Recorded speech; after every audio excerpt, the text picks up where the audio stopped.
Good evening, everyone. Welcome. My name is Brad Levine. I'm the Vice President of the Douglas Coldwell Layton Foundation for Social Democracy, and it is my honor to welcome you all to the second annual gala.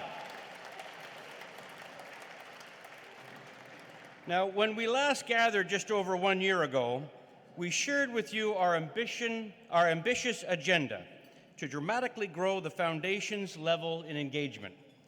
And on behalf of the Foundation's board, we are pleased to report to our partners here tonight that 2023 was the busiest in the organization's 53-year existence.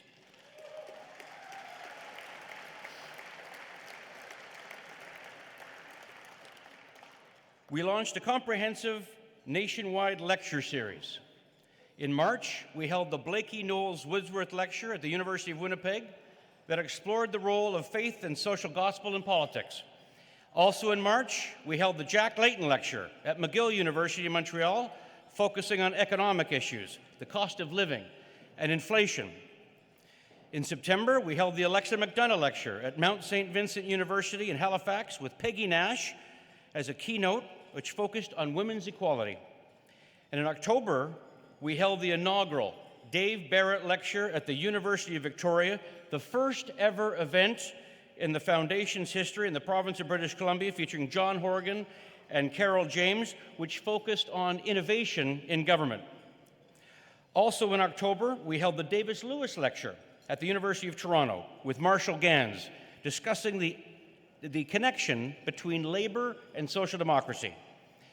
Now, the goal with our lecture series is to ensure that on campuses across Canada, there is an opportunity for students, faculty, and the community to convene and hear from experts on topics of the day from a social democratic perspective. It's an opportunity to ensure that the legacies of the pioneers of our movement live on. Now, for those who were here with us last time, for the first annual gala, we had BC Premier, now Ambassador to Germany, John Horgan, as our keynote. It was an amazing evening.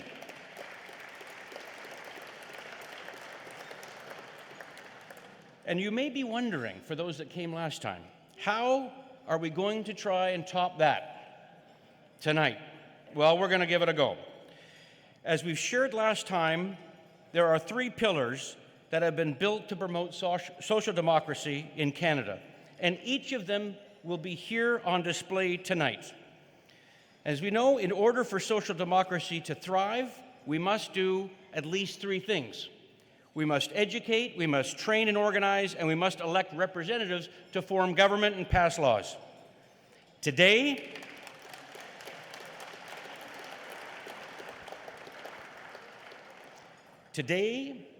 Social Democrats in Canada have the New Democratic Party to elect those representatives. We have the Broadbent Institute that trains and organizes the next generation of leaders. And through the Douglas Coldwell Layton Foundation, we educate through scholarships, the lecture series, and the publication of books. Now, we have a very ambitious agenda tonight. We will hear from our parliamentary host, the Member of Parliament for Vancouver Kingsway, Don Davies, leader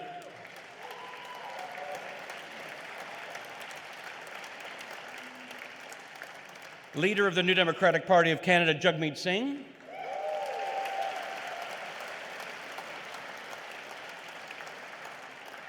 our keynote, the 8th leader of the Alberta New Democratic Party and the 17th Premier of the province of Alberta, Rachel Notley,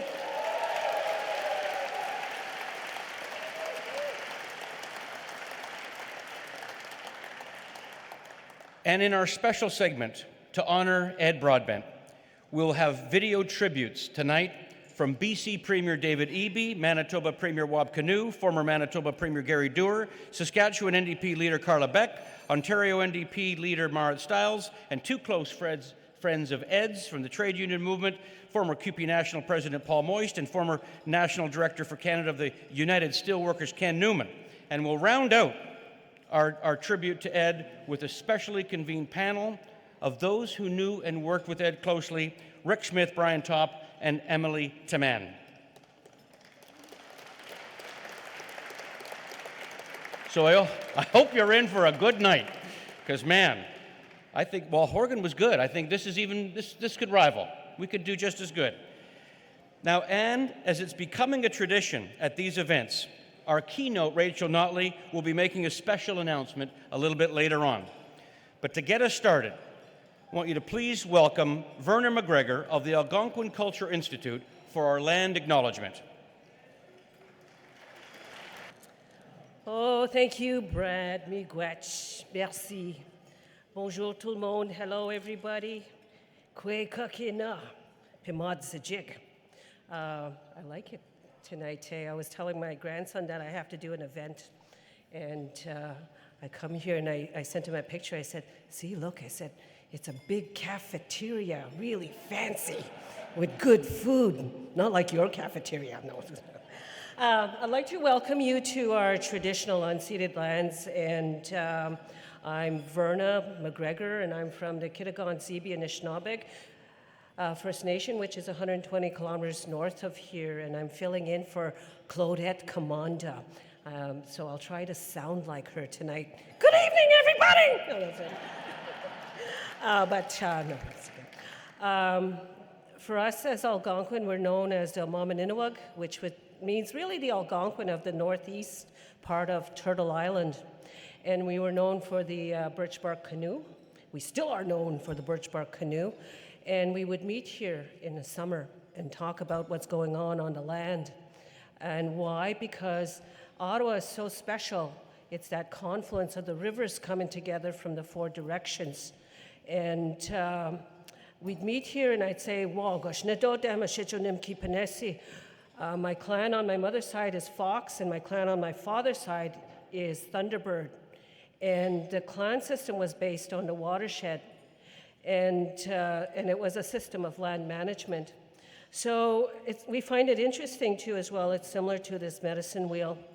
If you see that in First Nations communities, represents the four seasons, the four colors of people, the four directions, your life journey here. You come from spirit, take your first breath, and then your earth walk and return back to spirit. It also represents the four elements of this earth, the air, the water, the fire. Without those, we wouldn't be here enjoying our food. So, and the biggest teaching with this is, regardless of our differences of the four colors of people, what binds us together is that we all share this earth. In our teachings is that we were all given the original instructions as caretakers. So here we are tonight, and again that goes back into also governance. And I see that the challenges today, and that's why I'm here. I'm very honored to be here, especially with the founder of Universal Healthcare. And I think too, as well, by coming together and networking, I think that's how also ideas are born and shared. So on that note, I want to thank Brad for the tobacco, and that was part of our protocol, because it was the first gift given to us by Creator. And anytime you harvest or ask somebody to do something in a spiritual or educational nature, there was an offering of tobacco, because it's the first gift. And it turned into a very profitable commercial product today. But for us, there's the sacredness of that. And I'm going to say a little prayer really quickly, but I'm going to sing an honor song for the founders of this foundation, and an honor song of the recently also for Ed Broadbent, and the work that he did too as well, for really what a warrior is that a person that you look after the good of the collective. And I think that's why we're here too as well, because we all have that need to for the betterment of the good of the collective, especially for the next 7 generations, as you see Jagmeet's assistant in front here. That's why we're here too as well.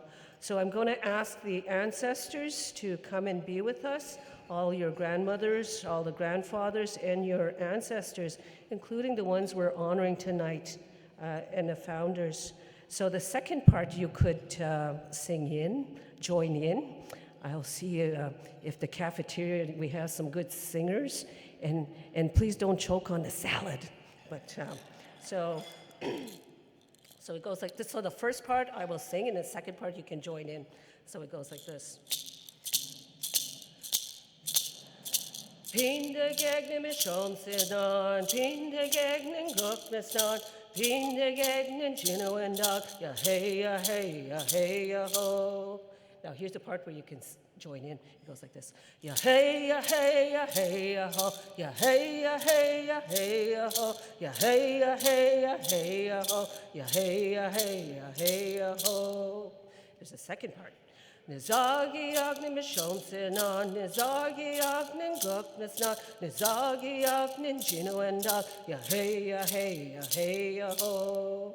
This is our last chance. We're going to send love to our past leaders here too, so please join in. So it goes like this. Ya hey, ya hey, ya hey, ya ho, ya hey, ya hey, ya hey, ya ho, ya hey, ya hey, ya hey, ya ho, ya hey, ya hey, ya hey, ya ho. See, because we had YouTube right beside here, so we're all on now.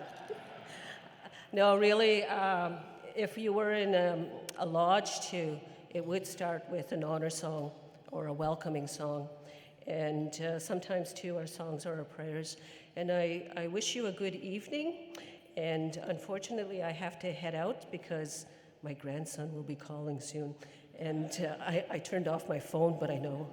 But miigwech, everybody, merci, thank you.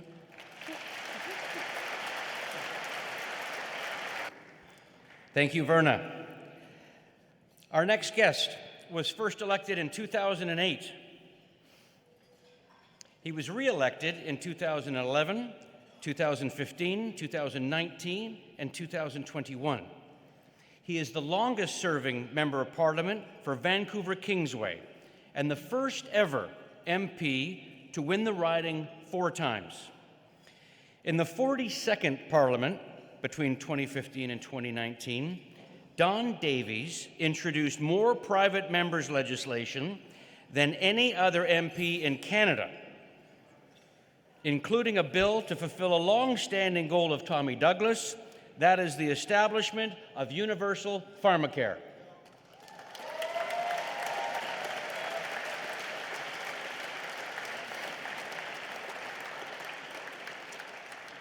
Don has been the tenacious leading force behind the push in Parliament to ensure children and seniors and other uninsured Canadians get the dental care they need. Now, friends, once fully implemented, 9 million Canadians will finally have the dental care in this country, marking the largest expansion of Medicare in generations. And we have tonight's parliamentary host to thank for this tireless effort.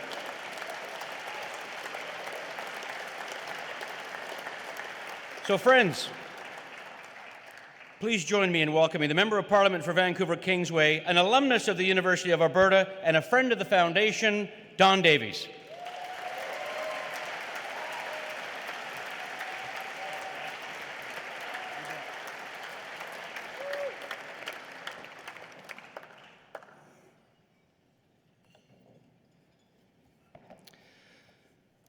Good evening, sisters and brothers.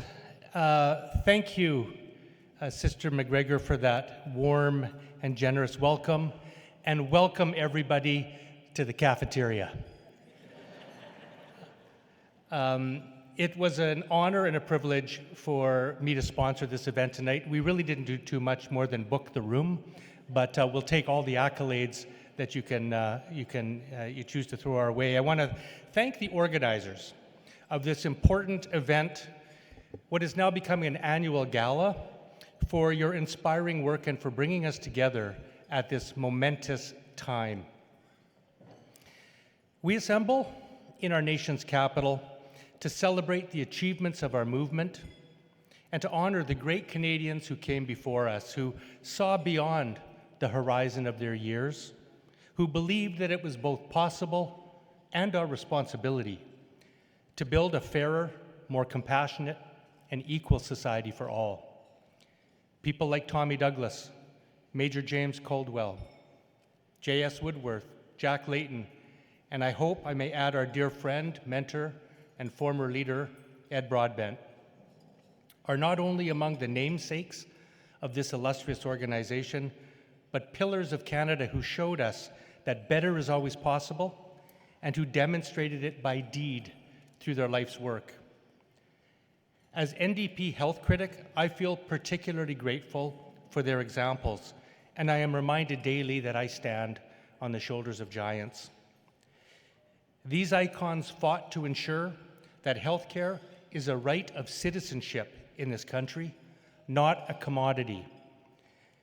They showed us that we can make a profound difference in the lives of people even when we do not hold the reins of government. And they challenged us to dream big, to work together for a better world, and to never let them tell us it can't be done.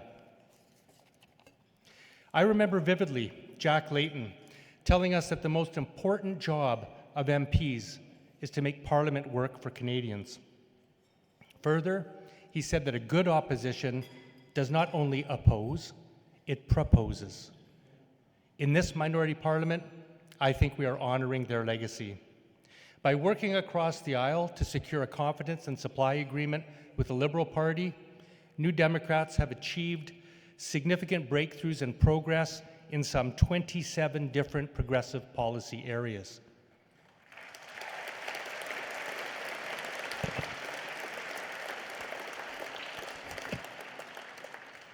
Ed Broadbent called this deal, quote, by far the most significant agreement, both in detail and principle, that has ever been reached between the governing party and the NDP. I can think of no better way to pay tribute to his memory than to deliver on these commitments for Canadians. I want to single out our leader, Jagmeet Singh, for his vision, his courage, and his skill in negotiating such a historic agreement, one that, like Tommy Douglas in the 1960s, will improve access to healthcare for millions of people.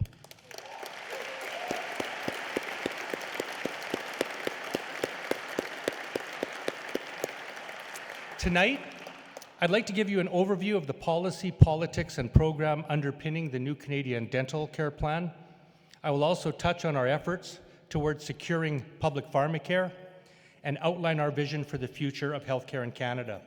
Let me start with the policy considerations of dental care, something that has been in the work for over 60 years. As you may know, the 1964 Royal Commission on Health Services, led by Justice Emmett Hall, the one compelled by Tommy Douglas, formed the original policy framework for Canada's public healthcare system. That body's final report not only recommended comprehensive universal health services for all Canadians, it specifically recommended the inclusion of public dental services, calling this program one of the highest priorities among all their proposals. This is for good reason. They knew then, as we do now, that poor oral health has serious impacts on the overall health of Canadians. Unmet dental needs lead to pain, infection, tooth loss, poor nutrition, and reduced quality of life. They increase the risk of chronic conditions like diabetes, cardiovascular disease, and respiratory infections, even low birth rate. And the stigma and discrimination associated with neglected oral health affect our mental health, undermining a person's sense of self-esteem and inclusion. Canadians' lack of equitable access to dental care is also a profound class and social justice issue. It disproportionately affects our poorest and most marginalized citizens. For example, 50% of low-income Canadians have no dental coverage, along with the majority of our seniors. But for decades, successive Liberal and Conservative governments have ignored these facts and the Hall Commission recommendation. The result? 33% of Canadians, some 13 million people, have no dental insurance whatsoever, and over 9 million Canadians avoid the dentist every year because of cost. Here's our policy contention. To New Democrats, dental care is primary health care, and it's time to bring it to everybody in this country.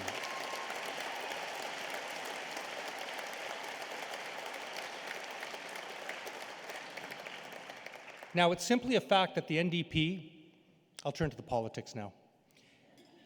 It's simply a fact that the NDP is the only national political party that is committed to and works for head-to-toe universal health care. Thanks. We alone believe that our public system should cover all aspects of our health, from prevention to treatment, from rehabilitation to palliation, inclusive of both physical and mental health, through a comprehensive, single-payer system without regard to the ability to pay. That's why we, and we alone, put dental care on the national agenda many years ago and have promoted it at every opportunity since. In fact, I can tell you we are the only party to raise this vital health issue in Parliament over the last 15 years. Probably longer, that's as far back as I go, and no other party has said a word about it in Parliament except to oppose it. In 2016, my former colleague Jack Harris MP and I both introduced motions in the House of Commons to commit our Parliament to universal access to dental care. In 2018, I challenged then Liberal Health Minister Jeanette Petitpas-Taylor with the oral health deficiencies of our system at the Standing Committee of Health, where she candidly admitted that her government had no plans to address this serious unmet primary health need. In 2019 and 2021, under Jagmeet Singh's leadership, the NDP was the only national party who included a commitment to establish public dental care in our campaign platforms. And when I met with former Liberal Health Minister, there's been quite a few of them actually, Jean-Yves Duclos, to discuss the confidence supply agreement in 2022, he confessed that neither his office, nor the Liberal Party, nor the Health Ministry had any policy on dental care. I replied, not to worry, we're New Democrats, we have plenty of policy.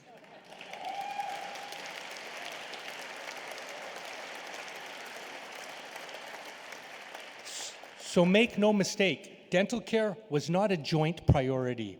It was not a shared goal with the Liberals. This was a New Democrat idea, a New Democrat demand, and a victory that our New Democrat caucus secured and delivered for Canadians. And let's make no mistake, come next election.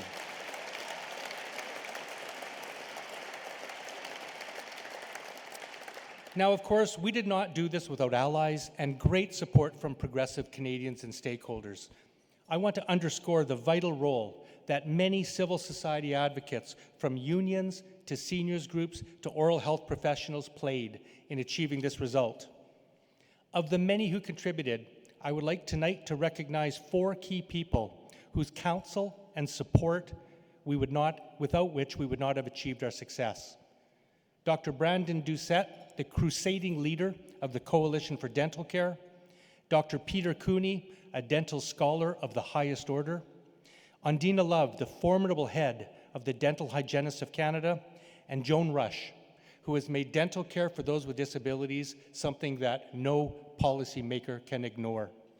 I understand that Drs. Doucette and Cooney are here with us tonight. Would you please rise so we can express our deep appreciation to you.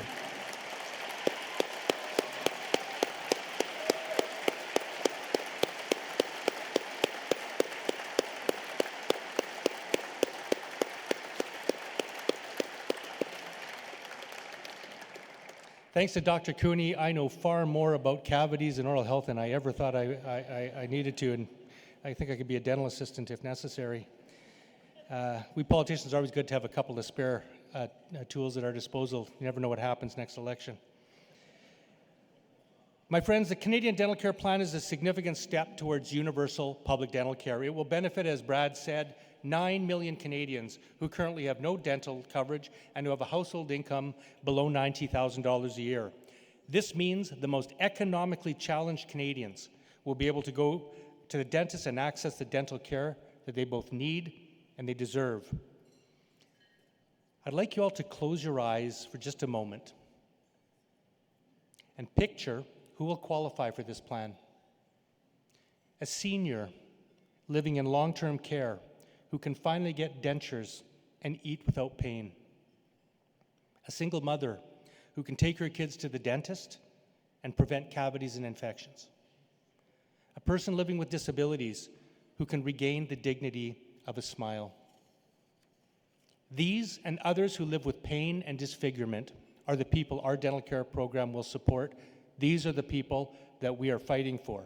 These are the people we chose to start with in our battle for universal care through our public system for all.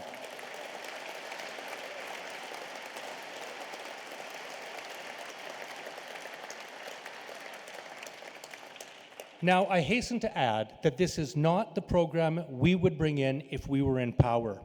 A new Democrat federal government will ensure that every Canadian has universal access to all oral health care through our public system, and we won't stop until that is the right of every Canadian, like other health services are. But this is undeniably a profound step forward for millions of Canadians. It is something we regard as a substantial down payment on universal dental care. Now, a few short comments on the plan itself that I think are critical to note. First, this is a comprehensive and normative dental plan. I realize this is a long speech. I didn't have time to write a short one. But I'm going to take out the part where I go through all the different things that are covered. But just trust me, it's everything from exams and cavities being filled to root canals, extractions, and dentures. It will cover the cost of a broad range of oral health care services that are necessary to keep a person's teeth and gums healthy and to treat problems as they arise. Second, it is a plan that is intended and designed to be based on medical need. In other words, if dental care is needed, it will be covered. Third, we know that the plan will have bumps along the way, and we will need to monitor it closely to fix any issues that may arise as it rolls out in practice. Finally, we secured a $250 million oral health access fund with $75 million in annual ongoing funding to explore innovative ways that we can better ensure access to dental services for underserved communities. As Brad said, 9 million people, this is a historic achievement for our movement and represents the single greatest expansion of public health care in half a century.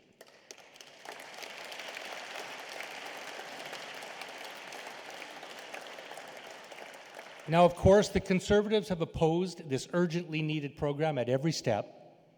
I can't wait to hear what Pierre Poilievre has to say to those 9 million Canadians next election who will receive NDP dental care. I know what I'm going to say. Pierre Poilievre has no idea what it's like to struggle to access dental care for his family because he's had taxpayer-funded coverage for himself and his children his entire adult life. I will remind him and our communities what J.S. Woodsworth so wisely said, what we desire for ourselves, we wish for all.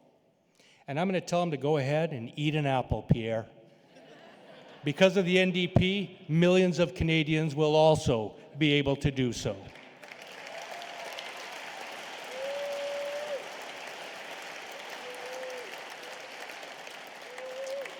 Now, if I may say a few words about pharmacare. At present, 1 in 5 Canadians has no coverage for prescription medication. In addition, Canadians consistently pay among the world's highest prices due to our fragmented and private approach to drug coverage. Yet, single-payer pharmacare has been a long-standing solution proposed by numerous royal commissions and advisory bodies dating back as far as the 1940s. It has been campaigned on by the NDP for decades and promised by the Liberals since 1997. Most recently, the Liberal-appointed Hoskins Advisory Council found that once implemented, single-payer pharmacare can cover every single Canadian's medicine needs and reduce Canada's total annual spending on prescription drugs by $5 billion, simply by increasing our leverage to negotiate lower prices. If we factor in streamlined administration of public health care and reduced hospitalizations, we'll save billions more. Yet, by the beginning of this Parliament, pharmacare had dropped off the agenda. The Liberals had shelved the Hoskins report, and the Conservatives opposed it outright. So New Democrats used our power to put pharmacare back on the agenda. Through the Confidence and Supply Agreement, we forced the Liberals to commit to making progress towards universal national pharmacare by passing a Canada Pharmacare Act and then tasking the National Drug Agency to develop a list of essential medicines and a bulk buying program by the end of the agreement. Demonstrating the strong grassroots support for this, at the NDP's recent convention in Hamilton, our party's membership, many of whom are here tonight, unanimously, imagine a New Democrat convention acting unanimously, adopted a resolution that reaffirmed our commitment to single-payer pharmacare. I am so proud of our delegates who drew a firm line in the sand and rejected making concessions to big pharma and big insurance, as the Conservatives and Liberals consistently do. So rest assured, our team in Parliament will hold the Liberals to account, and we will not let them off the hook. We will not support any legislation that doesn't advance the cause of single-payer pharmacare.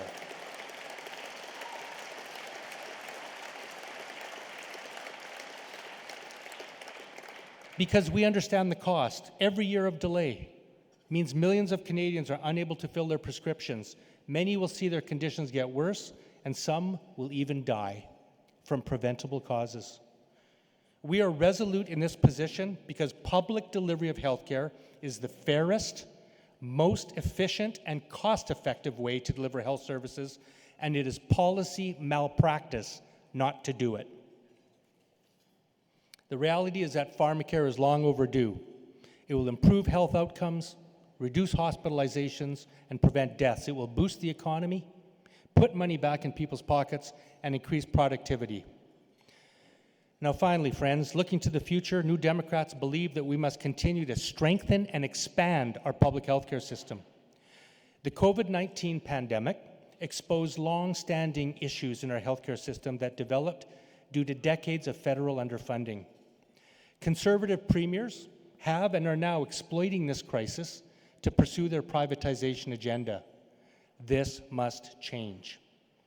In order to protect our public healthcare system, the federal government must vigorously enforce the Canada Health Act, return to the 50-50 funding partnership it committed to when Medicare was founded, make all Canada Health transfers contingent on these dollars being spent exclusively in our public system, and provide national leadership to support frontline healthcare workers who are facing crushing staff shortages and unprecedented levels of burnout. But we won't stop there. New Democrats believe that we must continue expanding our public healthcare system until it comprehensively covers all medical needs. In addition to dental care and pharmacare, we must ensure that every Canadian has access to quality mental health care and addictions treatment when they need it. Every Canadian has access to quality vision and hearing care. Every Canadian has access to quality home care, long-term care, and palliative care. And every Canadian has access to quality reproductive health care. This is our vision for the future of healthcare in Canada. This is our mission. This is our challenge collectively. And we are up for it because we are New Democrats. After all, we are the party of Mouseland. And there are no eels in Mouseland.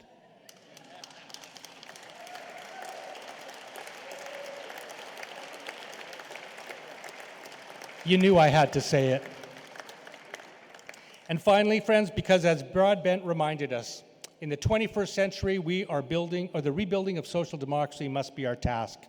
We can build an alternative democratic agenda, creating more equality and decommodifying most of our lives. We don't need perfection as a goal. We simply require compassion and thoughtful engagement. There is no guarantee that social democracy will triumph, but it is by far our best alternative, very much worth our political energy. My sisters and brothers, let us remember these words. Let us live by these words, and let us work relentlessly to build the foundation upon which the lives of people everywhere can be made dignified and just. Thank you so much for your kind attention. I hope you have a wonderful event and evening tonight.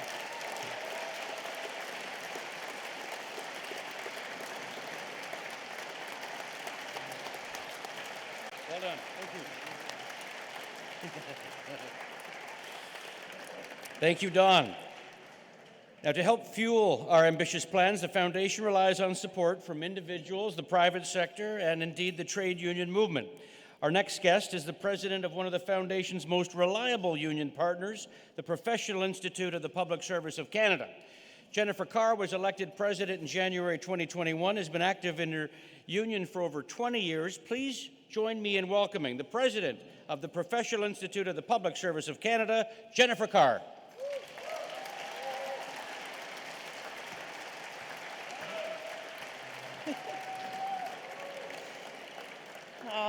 Thank you, everyone. As mentioned, my name is Jennifer Carr, and I'm the proud president of the Professional Institute of the Public Service of Canada. My pronouns are she, her, elle, and inclusion matters.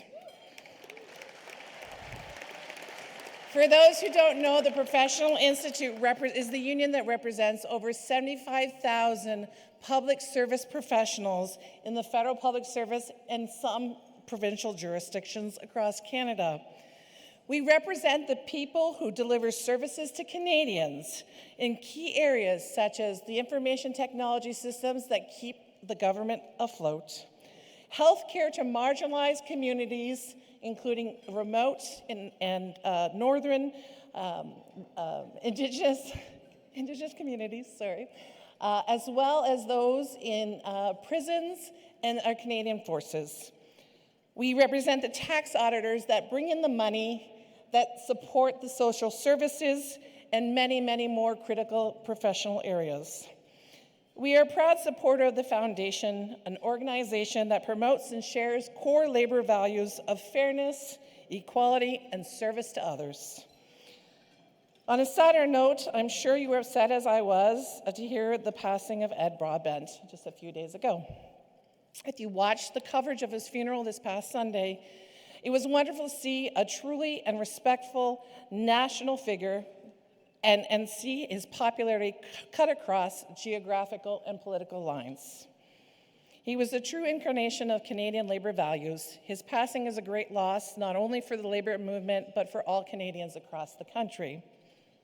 On that note, I'm very proud to introduce someone that I am sure that Ed would describe as a worthy successor, and a man who shares his progressive vision for Canada, the leader of the New Democratic Party and the steadfast defender of Canadian workers. So let's have a big round of applause for Mr. Jagmeet Singh.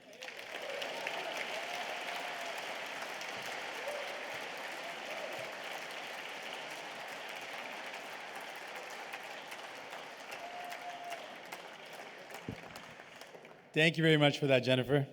And thank you to the elder for the really beautiful and powerful opening. As Corverna McGregor elder had to leave for childcare duties, which is also what I have to do later on today.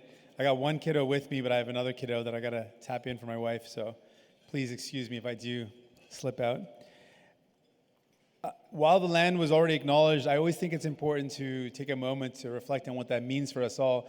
When we acknowledge the lands we're gathered on, it's a chance for us to acknowledge the injustice that the first people of this land have suffered, as well as an opportunity for us to all collectively commit to remedying that injustice, to working towards justice for the first people of this land. Yes, indeed.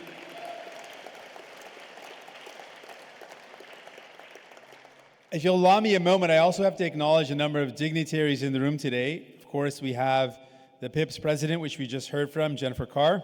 Round of applause. We have a number of my colleagues at the federal level that I want to acknowledge. Carol Hughes is here, Lindsay Matheson, and you heard from Don Davies, I mentioned. Oh, Heather McPherson is at my table. Of course, Heather McPherson. Keep those applause going. And someone will wave at me. Lori Idlout, who I also got to say hi to on the way in. And she reminded my daughter of the trip to... We got Blake Desjardins, who I've been making eye contact with. So, of course, I know Blake Desjardins. Honestly, I messed up, because now I'm just going to miss so many. We also have Lisa Marie Barron. Just raise your hands if I didn't. Lisa Marie Barron. Who else do we have? Richard Cannings is here, too. Laurel... It was written here expressly not to do this, and now I see why I was not to do this. Laurel Collins is also here, who I also made multiple eye contact with. All right, I think I'm okay now. My special advisor is frantically waving me down so that I don't get in trouble for missing one of my dear friends.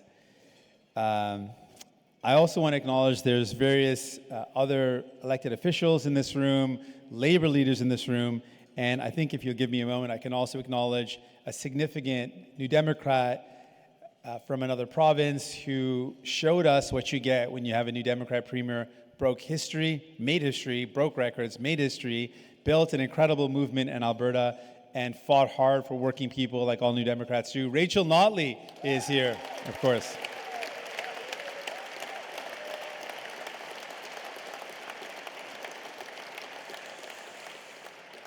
And speaking of Alberta, I just have to take a moment. The president of PIPS mentioned this, and I just want to also weigh in on what we're seeing in Alberta is the worst of conservatives.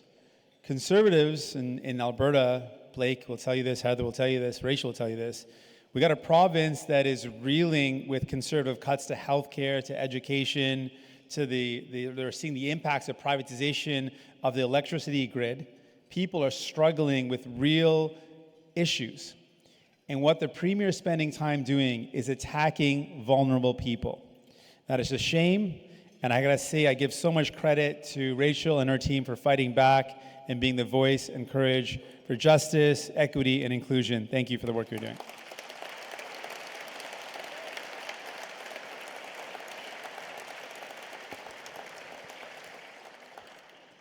I also want to add some of my reflections on the loss of Ed.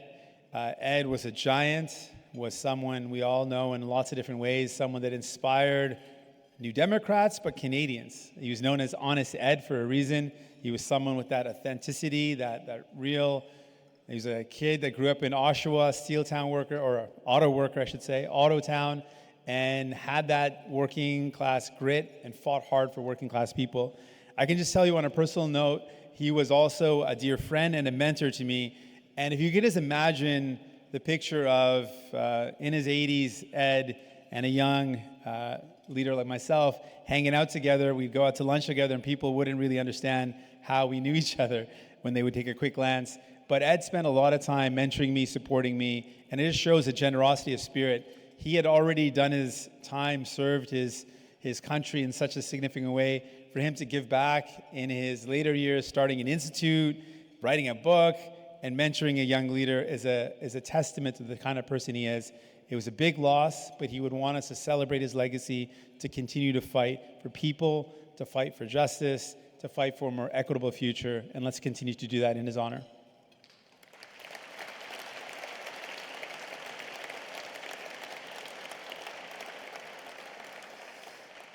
There's food in front of you. In case you didn't know, you should definitely eat it. So I just don't want to stop you from eating, which will take away from your. So if some folks are trying to be polite, I think at one point, but just dive in. I'm totally cool with that. I feel like the speech will go over better if you're eating than if you were not, is what I've been told. So it's not in my notes here, but I think that's true.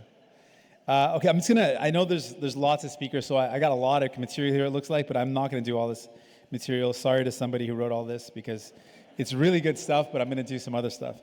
I'm going to tell you about, we heard about, the gala's name is Mouseland. I recently rewatched it just to take in that energy of Mouseland. And of course, Tommy Douglas makes a case that the mice keep on electing cats into parliament.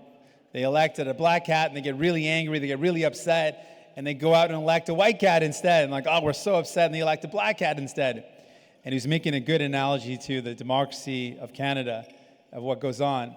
But just to make a case of what's going on, when we talk about the biggest challenges the Canadians are up against, one of the biggest one is the cost of groceries, the cost of living, and in the cost of living, cost of groceries. And an example of how much we are still living in Mouseland, the struggles that you will hear from everyday Canadians around how much it costs to buy groceries.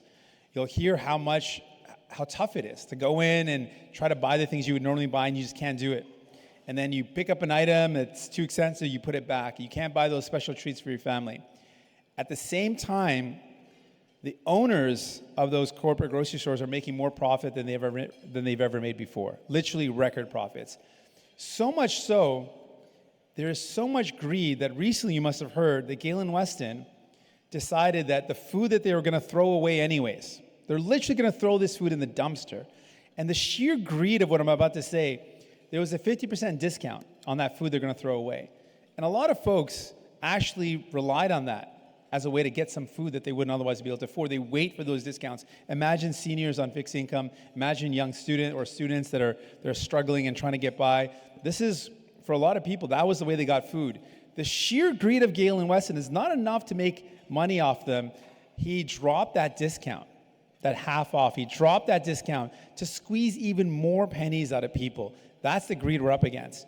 And now we've just learned that the campaign manager for Pierre Poilievre, the campaign manager, is actually a registered lobbyist for Loblaws, specifically Loblaws. So you get a sense of the Mouseland they're up against. We've got Justin Trudeau, maybe I shouldn't be so part, but I'm going to be part of the name.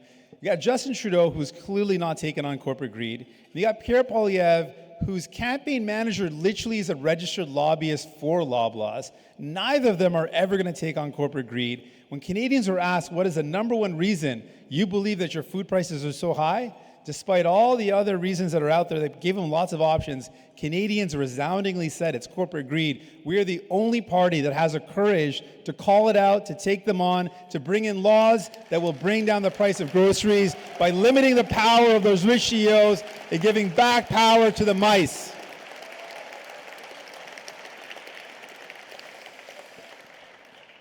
I sort of followed something that was in there, actually, so that was kind of what they wanted me to say. I also just want to say that, as Don mentioned really eloquently, we are really committed to our vision of using the power we have to make Parliament, to make Ottawa work for Canadians. We are happy to take any criticism for that. It is hard to do. We don't like it. We mentioned the eels. For folks who know that inside joke now, that is Don, I appreciate you slipping that in. We work with folks that we don't like to work with. They're difficult to work with. But we do it because we want to make a difference in people's lives. And we would choose that every single time. Give us a tough path and a path that makes people's lives better. We will take that path every single time. We're New Democrats. We always take the harder path. So we're proud to do that. Yes, indeed.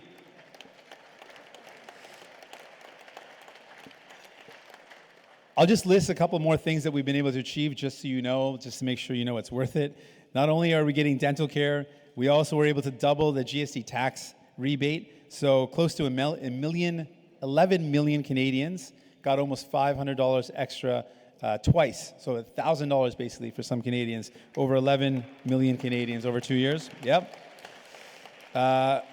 We are bringing significant investments for housing. We're fighting to make sure there is for Indigenous, by Indigenous housing. We were able to enshrine the childcare agreements into law and favor and prioritize not-for-profit and public childcare spaces. We brought in 10 paid sick days at the federal level. We brought in anti-scab legislation at the federal level. Yes, indeed. Yes, indeed. I was hoping this would be the crowd that would applaud to that. So that worked out. And so I'll just leave you with two things. In my speech I mentioned, I'm here with my daughter, Anhad. As lots of parents do, I just always want to talk about her and bring her wherever I can. I used to be in a crowd like this and be confused why people always want to talk about their kids. Now I end up doing it as well, so I see the cyclical nature. So folks in the crowd, they're thinking, why is this fellow talking about his kids? When you have a young person in your life, whether it's your own or maybe a relative's who you feel bonded to, you will understand why I'm doing this. Her name is Anhad, and it means limitless. And we wanted her to have a name like Limitless because as a young girl, we thought there's still so many challenges and barriers that she's going to face. We wanted her to have a name that when she said it or when she heard it, she would be reminded that she is limitless. And thank you. Appreciate that. And we thought about it.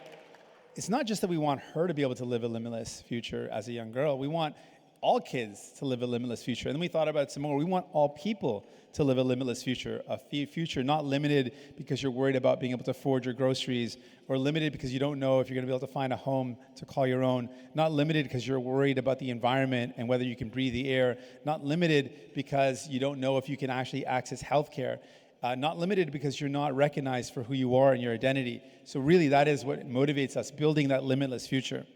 And I would wrap it up by saying we've got a new daughter, and I can't forget her. Yes, I'm very much a girl dad, strongly girl dad, proud of it. We named her Dani, and Dani means generous and benevolent.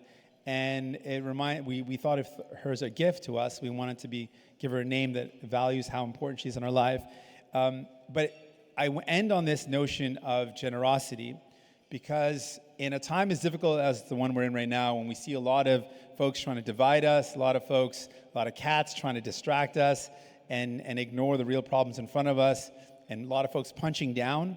You see a lot of conservatives and a lot of the right wing will always punch down, take on the weak, attack marginalized people, divide us, distract from the real challenges we're in. We have to remember that at the core of who we are as Canadians, there is a strong generosity of spirit where we believe we are better off when we take care of each other. We want to look out for our neighbor. We want to take care of our community. Let's lean into that good spirit that we know is there, and we can build a better world together. We can lift each other up so that we all rise. Let's remember that Canada is not broken. We can build a better future, and I hope to do that with all of you. Thank you so much.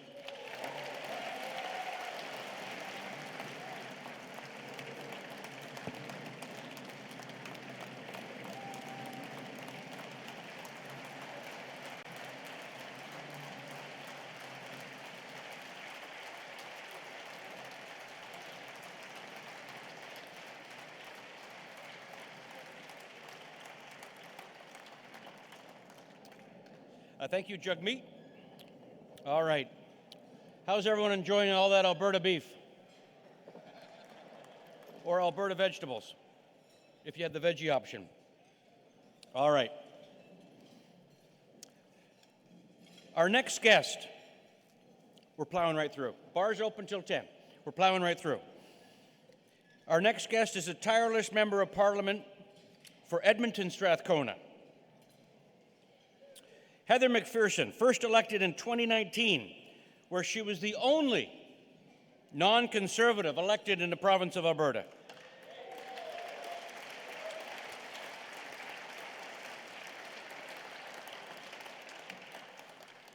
She was re-elected in 2021 and serves as a critic for foreign affairs, being an outspoken voice for peace and justice in the Middle East and Ukraine. Prior to becoming MP, Heather spent over 20 years working on sustainable development and international cooperation efforts through the nonprofit sector, including 10 years as the executive director of the Alberta Council for Global Cooperation. Heather worked closely with Canadian and international communities, focusing on sustainable development, good governance, and human rights. And like Don Davies, Heather has a degree from the University of Alberta. To introduce tonight's keynote, please welcome Heather McPherson.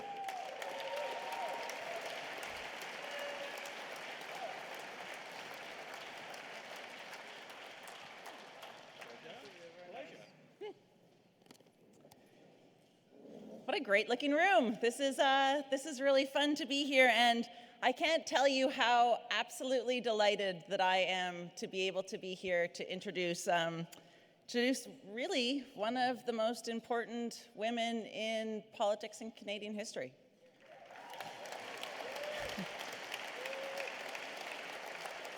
And I don't say that lightly. I want to tell you, I am an Albertan, I am a politician, I am a woman, and it is not an easy road to hoe.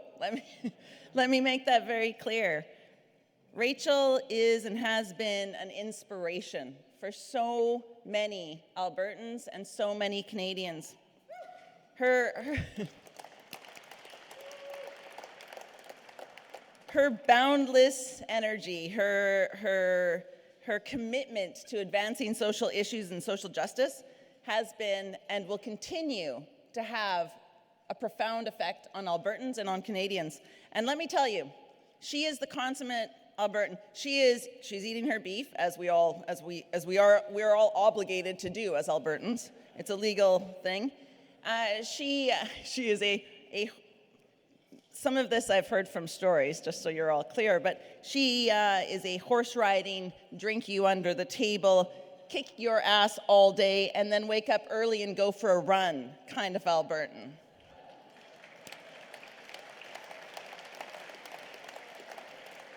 And I am not going to embarrass my leader, but we have seen politicians at Stampede, and nobody rocks Stampede like Rachel Notley rocks Stampede.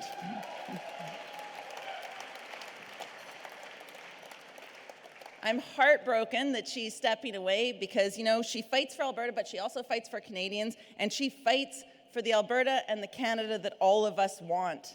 And I think we can all agree that this week, while the Premier of Alberta is attacking the most vulnerable people in our country, we need people like Rachel Notley standing up for trans rights, for people's rights, for Albertans' rights.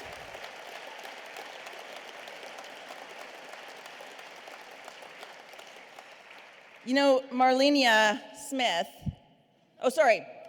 Danielle Smith, who chose to be known by a different name, has been telling us that other people don't have that right. So I'm so proud that I had the opportunity to stand with Rachel today and talk about what all Canadians believe, that trans people have the right to choose their names, that every person has the right to identify who they are as a person.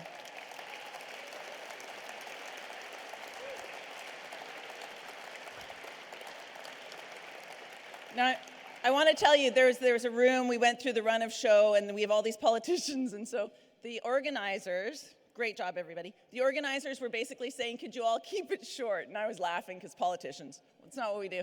But the funny thing for me is that they were sort of saying, you know, cut your time down, don't say everything, and I was thinking in my mind, I should get up here and tell you all that I'm now going to list every awesome thing that Rachel Notley did for the province of Alberta and for Canada. But I'm not. I'll be good. She's coming up, she'll tell you. She'll give you some information. What I do want to say is that the Alberta NDP right now are the largest opposition in Alberta's history.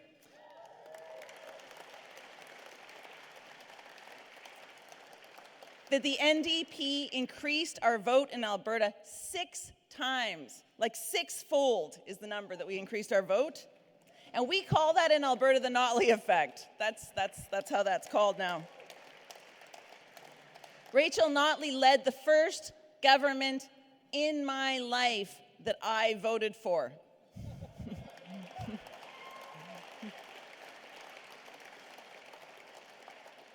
And personally, I want to say, you know, she is my MLA, but she has been so kind and so generous with mentoring, with helping, with supporting me. You know, I stand in Edmonton, Strathcona on the shoulders of some pretty giant women. Giant women.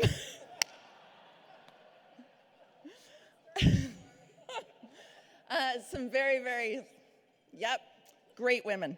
So I'd like to invite Rachel to come up and share a few words. And I'm just so proud. I'm so proud of everything you've done and the way that you have led us, led Alberta, led our province. Thank you so much, Rachel.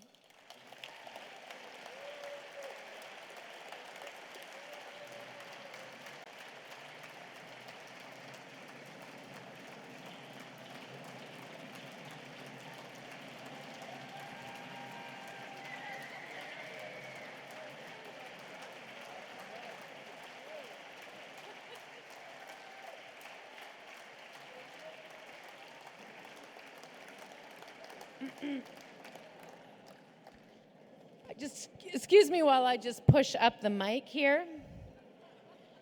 It's too low to help Heather speak, but now it's taller for me.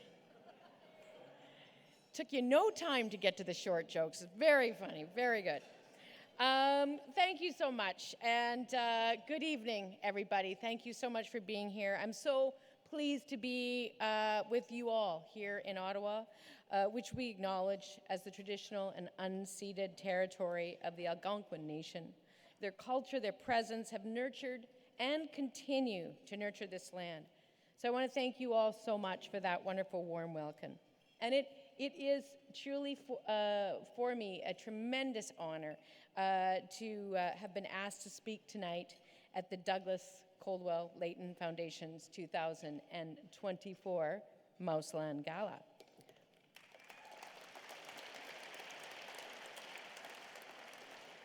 Thank you so much, Heather, for that wonderful introduction. And she mentioned that I'm her MLA. Well, she's my MP. And the one thing that I do like to point out, and it's not that I like to humble brag about Alberta, but I really like to humble brag about Alberta as much as we can. And I do believe that she enjoyed the greatest support of any NDP MP in the last election in the country, in the province of Alberta.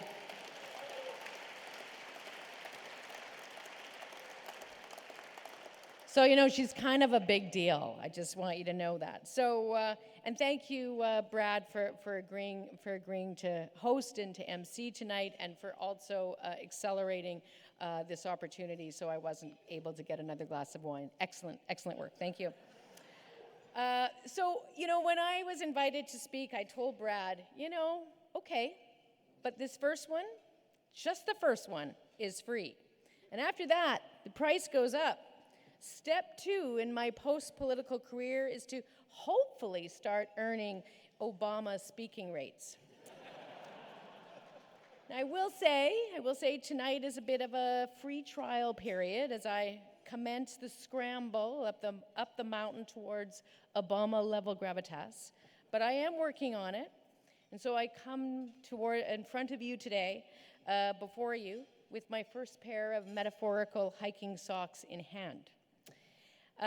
So I hope it works out okay.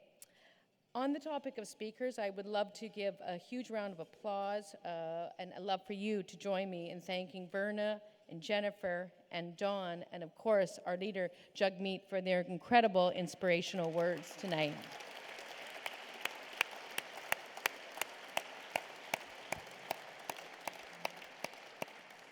Jagmeet, as always, is so incredibly inspiring as a leader, so accessible, and also very flexible, as he determined he was going to introduce all the people he didn't know was in the room. That was just that is a flex move for a leader. You need to know that. And Dawn, you know, that was an incredibly excellent speech about healthcare and the work that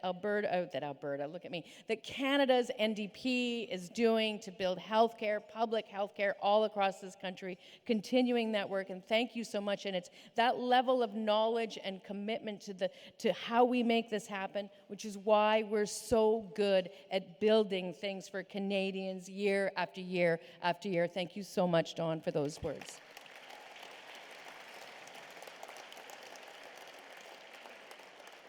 So, you know, my friends, we are now 20% of the way through the agenda. Thank you very much, thank you. There are only 3 more speakers after me tonight. You think I'm laughing, or you think I'm joking, but that's actually true. But anyway, if you thought you were a social democrat before this marathon, just you wait. You know, the all-star lineup tonight reminds me of the roots of our movement, where everyone in the church basement would take their turn preaching social justice to each other all day long and into the evening. So in that spirit, friends, tonight we gather to honor the legacy of some of our movement's greatest visionaries, to share ideas and perspectives, and yes, maybe even to take a minute to celebrate Mouseland itself.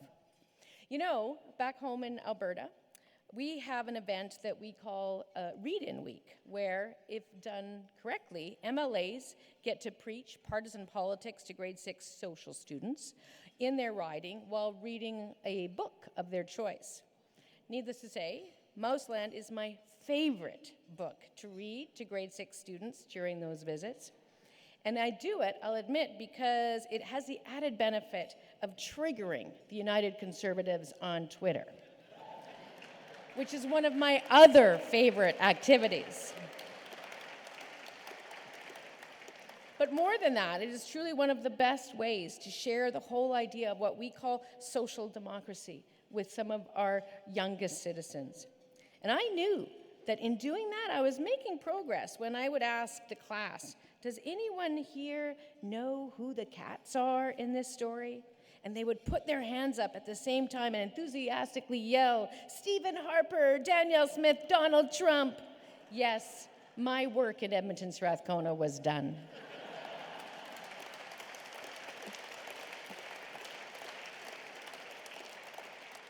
But you know, as a fable, it's a very, very effective at giving character to our core values, to compassion, to solidarity, to collectivity, and to the enduring power of both ideas and ideals. Mouseland is one of the ways we can tangibly hold on to those values and celebrate them, and that's why it's so important. And the work done here by the Douglas Coldwell Layton Foundation is so important. There are many things in our history that warrant celebration and protection because they not only drive progress and quality of life for Canadians on a daily basis, but they serve as the foundation for the future progress we all dream of making. So to Irene and Brad and Derek and the whole board, as well as Josh and the staff, thank you all for your work in preserving our values, our history, and the legacy of its authors, of which there are many. This week, as many people have already mentioned, I'm thinking of Ed, his legacy, but also his down-to-earth and gentlemanly approach to the issues. I know there are lessons from him that New Democrats take to heart in how we do things each and every day. There are many people here in this room that do that. But for starters, he showed us how to marry our shared fervor for public policy, good, thoughtful public policy, with the populist pocketbook politics. Thank you, I did say that, all three Ps, right? Thank you. But truly, the politics that ground the issues in what really matters, which are people. You know, I remember as a kid listening to my dad on conference calls with Ed and Alan Blakeney and other party leaders at that time. My dad, for those of you who may not remember or know, was the leader of Alberta's NDP at that time.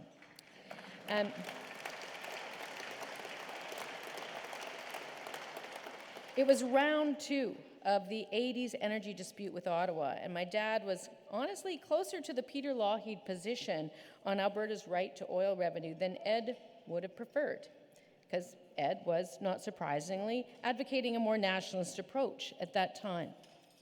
And it may surprise you to know that at 18 years old, I was more inclined, actually, to agree with Ed, even if only just for the purpose of getting a reaction from my dad when I called him a separatist once he got off the phone. I actually believe that there are probably times now when Jagmeet wishes he could have been dealing with 1982 Rachel. But through it all, it was always clear that they were both proud New Democrats who believed in our cause, and that was usually enough to weather the occasional dispute.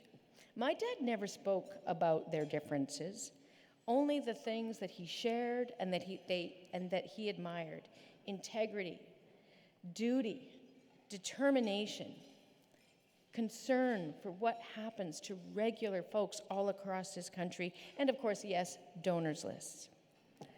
But I have so many fond memories of Ed, and I know that we are all missing him tonight. He was an inspiration to me. He was a tremendous support and source of advice to me when I woke up one morning and discovered myself in the Premier's office. And he was that source of grace to so many of us in this room, and we will remember the things that he told us for decades and decades and more to come. So,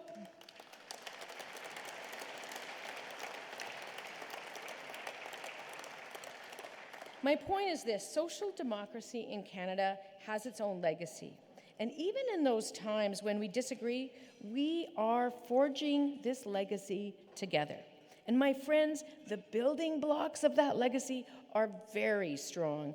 Universal health care, the minimum wage, strong pensions, human rights that are protected, affordable housing, environmental stewardship, solidarity with workers and their rights, and on and on and on. There are so many things that we cherish as Canadians, which are a direct result of the work and the sacrifice of social democratic leaders and movements through our country's history. Together, we change things for the better. This has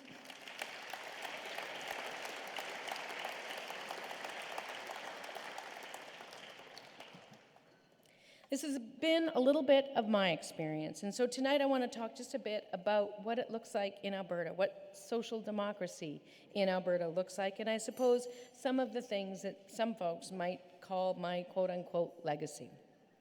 It should be no surprise that the idea of a legacy has been on my mind lately.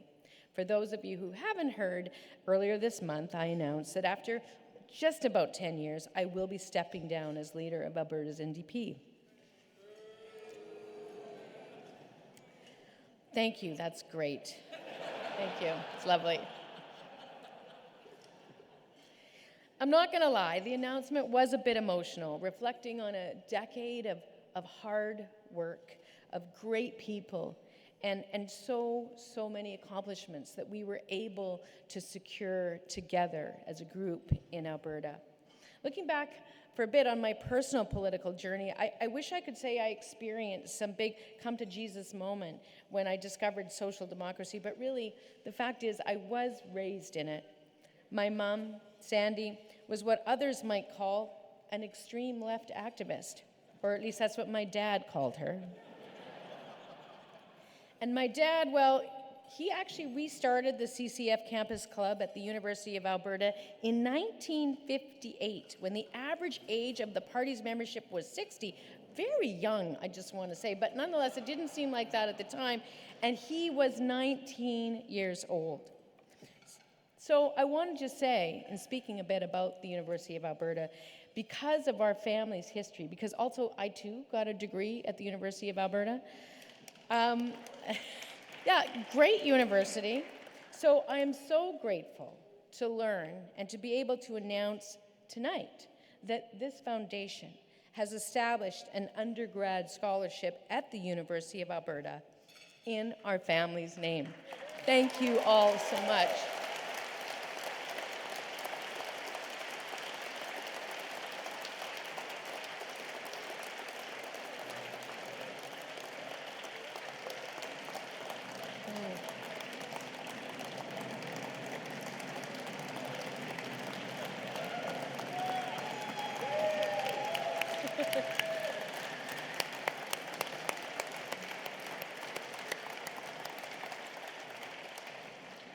It is just another way that this foundation supports young people to pursue the study of social democracy with the same kind of zeal as my dad did, and frankly, as I did. And I just want to throw it out there that one of my kids is actually still there, so I don't know if they're eligible, but just, you know.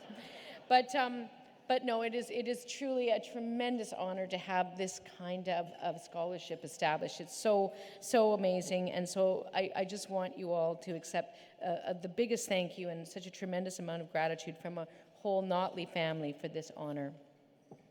When I was 4 years old, before I hit university, a year or two, actually not true, quite a while, my mom used to describe my father as Robin Hood, making sure those who had less could have more. And for 11 years, he was the sole NDP MLA in Alberta, and he was often referred to as the only true opposition around. And I would see him come home after going 6 rounds in the legislature with the Conservatives at the time. And we were 6 hours away from Edmonton, so it was quite the trip. And then he'd turn around and he'd spend another 6 hours chasing livestock for the neighbors because guess what? Alberta Transportation had knocked over somebody's fence. He did that, it's true. And so I suppose in some ways that chasing livestock is as good a metaphor as any for how hard New Democrats have to work to get elected in Alberta. Daily campaign events, phone calls, coffee meetings, door knocking, and the occasional cattle chase. I mean, we've all done it, right? All the politicians in the room, that's kind of where it goes. But that was the environment that I was raised in. In short, I learned that New Democrats had to work 3 times as hard in Alberta as anyone else in that province, and that was certainly an attitude that I carried through my life. And so that's important, and it's important to our future as well. Now, notwithstanding my parents' history, I was actually pretty resistant to being involved in politics professionally. But when I was in my early 20s, I found myself working in a constituency office while attending university. That office just happened to be down the street from the Gaynors meatpacking plant in northeast Edmonton. It was also the mid-1980s, and Alberta was going through a really hard recession. So who would come through those office doors the most? Well, the UFCW workers at Gaynors, who were already undertaking one of the most high-profile strikes in Alberta's history, and unemployed construction trade workers, many of whom were suffering injuries, and they came to get help from a constituency assistant who was all of 21 years old. In my work, I soon realized that the law was absolutely written to stop them from exercising and securing their rights. Suffice to say, I was inspired. And that's part of why I went to Osgoode Law School, and where I took disability law and labor law so I could help people struggling with those systems. But at a certain point, like many politicians, I know, like Don, we've had this conversation before, I realized I could either fight the law as a lawyer, or I could change the law. And so I wound up right back on the doorsteps of Alberta's NDP. And when I entered politics in 2008, it was a 2-person show. Brian Mason, our leader at the time, and me. And we fought for the bottom quote of every newspaper story back in the day. Remember newspapers? Sometimes settling for after the Alberta Party, but ahead of the Liberals. Today, both those parties are gone.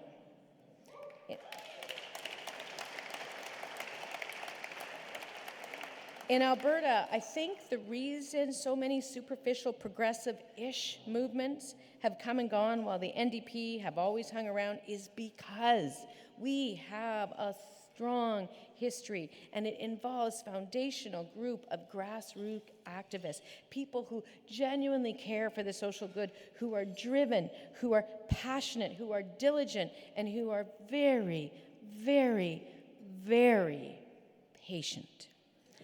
We built from the ground up. We're excited to share our ideals. We are emboldened by our principles. And that spirit of going the extra mile for people, fighting for what we believe in, frankly, that is what our Alberta NDP is best, or does best. So it's why I ran to be an MLA, and it's why I ran for the leadership, and it's why I think when Albertans were ready for change in 2015, they chose us. And one of the proudest moments in my life was standing on the front steps of the legislature in Edmonton and looking out at 15,000 people who were ready for something new. It was Alberta's first ever outdoor swearing in, where we swore in Alberta's first ever gender-balanced cabinet.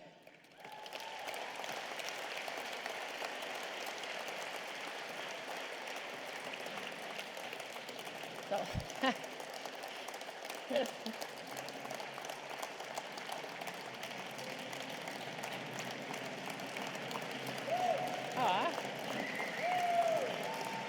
thank you.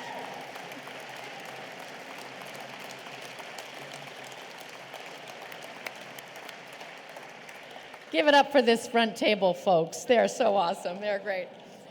But seriously, you know, we wasted, from that day, we wasted no time being, well, you know, New Democrats. In the spirit of Tommy Douglas, we stopped the planned privatization of lab services, and we built the Calgary Cancer Centre, ending a decade of conservative dithering. And we worked with frontline healthcare workers, not against them. We improved working conditions, overhauling Alberta's backwards anti-union laws, and we were the first jurisdiction on the continent to establish a $15 per hour minimum wage.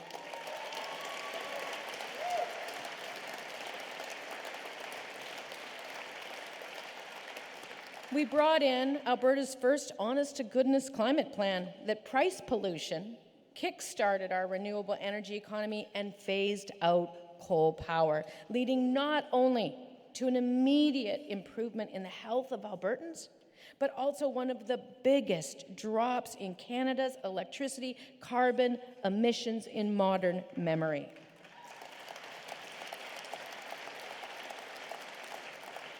And like MJ Coldwell, we fought for pensions. In fact, just this January, some significant improvements to the Canada Pension Plan came into effect. Changes that happened because way back in 2015, there was suddenly one more unexpected progressive ally amongst the First Ministers at the Council of the Federation. It was during preparation for my first ever COF meeting, and I remembered the bureaucrats handing me the draft agenda. And I said, guys, where's CPP on this agenda? I'm pretty sure we have the votes we need now. And they looked at me kind of confused before being like, oh, right, not a conservative. Okay. And we did it, and we got it through. And even today, we continue to fight to protect and to build CPP for all Canadians all across this country. It is a plan for everyone, and no one in this country is going to take it away from anyone else in this country.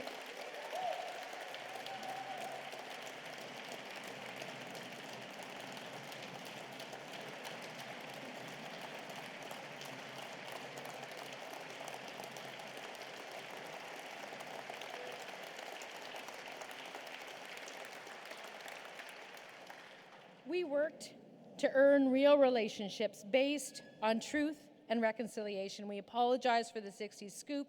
We increased funding to bring water to reserve. And we signed a historic agreement to restore the land of the Lubicon Lake Nation, because that was what was right. And like Jack, we faced a generational recession with hope and with optimism.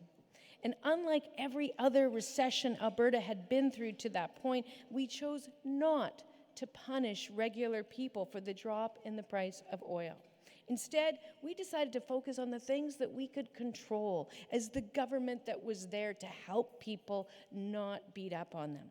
We worked diligently on economic growth, creating 50,000 new jobs in emerging industries. We threw out the regressive flat tax and replaced it with a progressive one. We raised disability and income support benefits, brought in a generous child and family benefit program, established a province-wide school lunch program.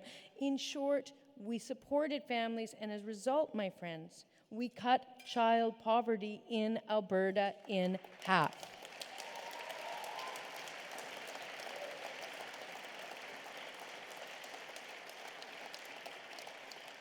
Now, like Heather, I have a list of about 100 other accomplishments, but I'll save that for my book, Notley, Unfiltered and Finally Unedited, coming to your local independent bookstore sometime. But in all seriousness, these decisions were hard, and some of them were not popular. Alberta was still getting used to social democracy in action, and although we worked hard, it wasn't enough. And so in 2019, Albertans asked us to serve as their official opposition. But as leader and as a caucus, we were determined not to slow down the change that we had been seeing in our province. And again, we all knew we had to work 3 times as hard. Together, our opposition pushed the UCP off their plan to sell our mountains to coal companies. And we reversed the cruelest of their cuts to income support, and quite frankly, we backseat drove the pandemic response, trying not to let those embracing conspiracies and bulking at medical science win the day. And we did this with a hugely qualified roster of MLAs, a competitive fundraising machine, and ultimately an organizational drive to win that the political geek in me will always be proud of. And when I look at last year's result, like you, or like many of you, I'm disappointed, but I draw strength from the tradition of prairie New Democrats and New Democrats all across the country, who know that sometimes change takes a little bit longer than you'd like. And those who know that victory is earned in more than one election cycle. So I would hate for anyone here tonight to hold reservations about the state of social democracy in Alberta. Because, my friends, in Alberta, we have irreparably broken the system of one-party conservative rule that has existed for almost a century in that province.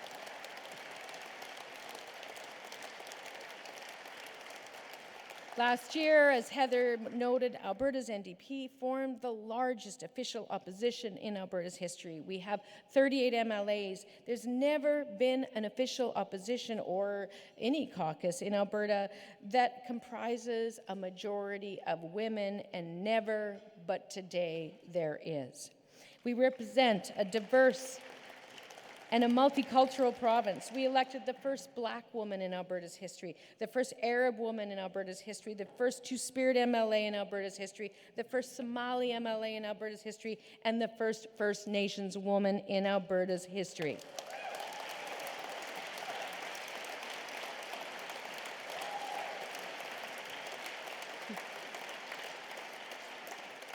We earned more votes in that election than ever before.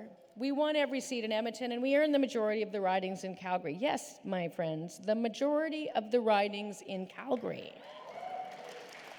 Come visit. It's a great city. We increased our vote across rural Alberta, and frankly, we very nearly overturned the Conservatives in a head-to-head fight. Vote split be damned. But this is just telling me telling you that it's never been more clear. Alberta New Democrats can win in Alberta, and we will form government again.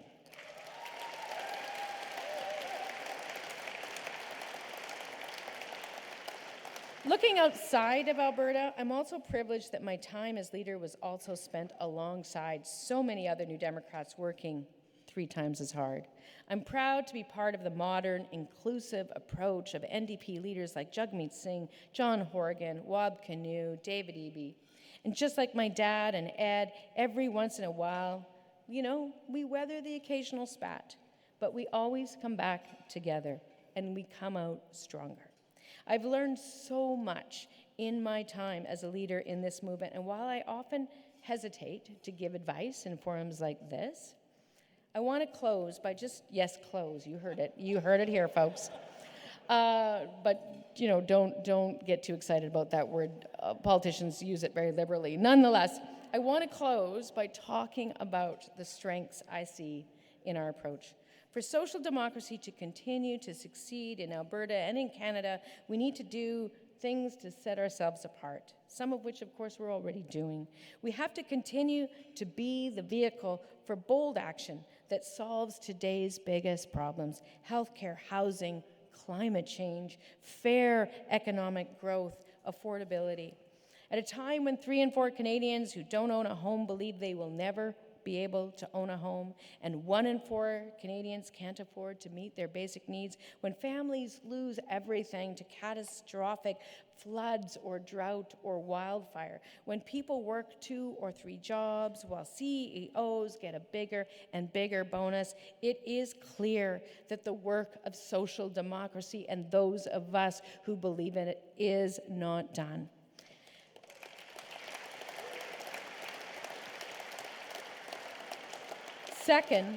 Second, don't worry, it's only a 10-point plan, we're good. We need to organize on the ground against the misinformation and the anger that has become the hallmarks of modern conservative politics. We cannot allow others to erode the pursuit of politics as a means to improving the greater good. In my experience, the conservative playbook goes something like this. 1, at election time and before, claim everything is broken and pretend to have a fix. 2, get elected, cut and privatize until things are indeed broken. 3, take no responsibility and blame everybody else for the things that are broken that you broke. And 4, at election time, claim everything is broken and pretend to have a fix. Repeat. So they do this over and over because they don't have a plan to fix anything, and honestly, that's not even what they want to do. Their success now is found in distracting, in dividing, and disenfranchising the public from the benefits of good government, of good, strong public service entirely. Back home, as some people have already mentioned, even as emergency rooms close and doctors leave the province, our Premier is more interested in attacking school kids, transgendered youth. In a bid to continue her pattern of divisive politics, she unveiled a suite of cruel and discriminatory policies. But make no mistake, progressive Albertans, social Democrats, New Democrats are organizing even now to stand up for and fight for the rights of our children and our most vulnerable citizens all across our province and ultimately all across this country.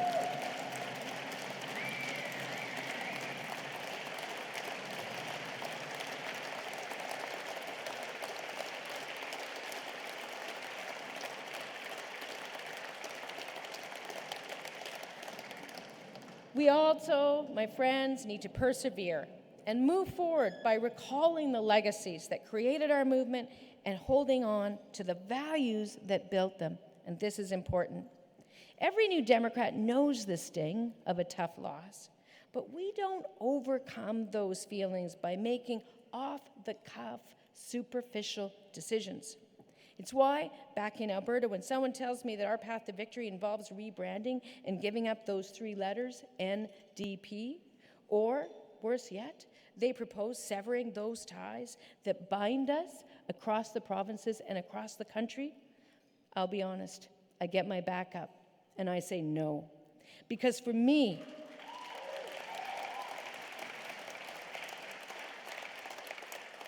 I remember those phone calls between Ed and my dad in a movement as broad, as geographically representative, and sometimes as wonkish, I'm looking at you, Don, as ours. We won't always agree on the issues of the day, just like not all Canadians will agree. That's the democracy part of social democracy. But the reason we can succeed is because we are bound together by much stronger stuff. Our values and our shared belief that in coming together we are and always will be greater than the sum of our parts, and that we should never, ever, ever lose that. And my friends, finally, we need Netflix to pick up Mouseland, the animated series. I don't know who I have to lobby, but I could do a voice. Count me in. It appears as though I'll have some free time. But my friends, truly, we can achieve the future we want to see for Canada and indeed for Alberta, one where we lift each other up, not tear each other down, where economic and social justice is not only possible, it's routine, where everyday families can thrive, individuals are treated equally, and the value of one's work is never diminished but always respected. Our path is harder because we seek to build, but we also know that as a result, our victories are sweeter and kinder, and they mean more. For decades, social democracy in action is what has driven Canada forward, and my friends, it is what continues to drive Canada forward.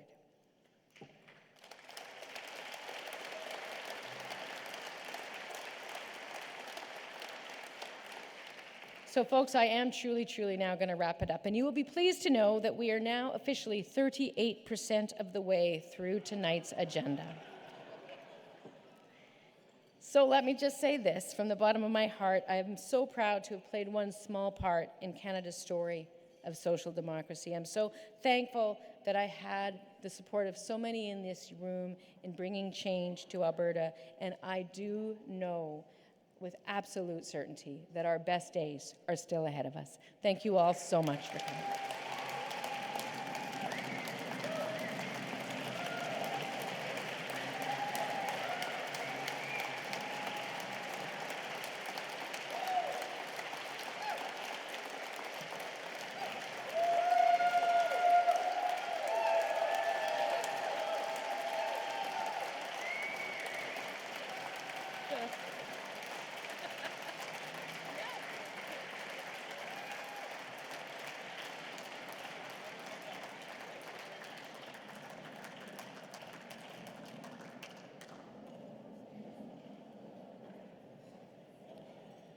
Thank you, Rachel. What a record, what a legacy, what a fantastic message. Thank you so much. Just to let everyone know at the table, if you haven't noticed the little white tubes that you'll see, there's one per person. The foundation has put together the commemorative poster that's for promotion for tonight's event. And everyone who likes, please take one with you. Get a pen out and get the leader of the New Democratic Party in Alberta to sign it. And just for the record, Rachel, we are spot on time. To the minute. And we're not 38%, we're 10% of the way through. So please, on behalf of the foundation, I'd like to extend our sincere appreciation to you, Rachel, for joining us tonight. We are so delighted to expand our presence in Western Canada with tonight's announcement of the Notley Family Scholarship at the University of Alberta. You can see the thread throughout the night. Some people just got it. Hey! No, that was a pure coincidence. Everyone's. U of A have taken over the foundation. It is so fitting that the scholarship is going to be named after the family. And we think it speaks to the point, Rachel, that you made in Howard Leeson's biography, Grant Notley, the Social Conscious of Alberta, where you credit the 2015 election of the Alberta NDP to, quote, the many, many decades of work by many, many people who built the reputation and integrity of the New Democratic Party. Your dad, Grant Notley, leader from 1968 to 1984, and the lone New Democratic or Social Democratic voice in the Alberta legislature, and of course your mom, Sandra. You all were at the forefront of those efforts for years, and we thank you again for everything you and the whole Notley family have done to advance social democracy in Alberta and indeed Canada. Thank you.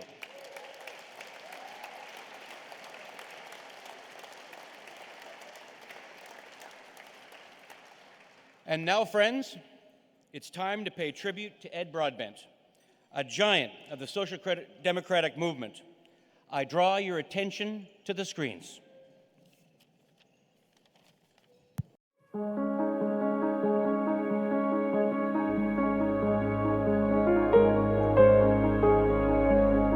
We must show that for us human dignity is to be cherished as much in life's first pages as it is in the concluding chapter. For the sake of our children, let us find that same spirit of reform, of hope, of courage, of tenacious intelligence that has led this nation of ours to great accomplishments in the past. Let us affirm today in this Parliament that as a nation, by the beginning of the 21st century, only 11 years away, child poverty in this great Canada will be a relic of the past. Thank you very much.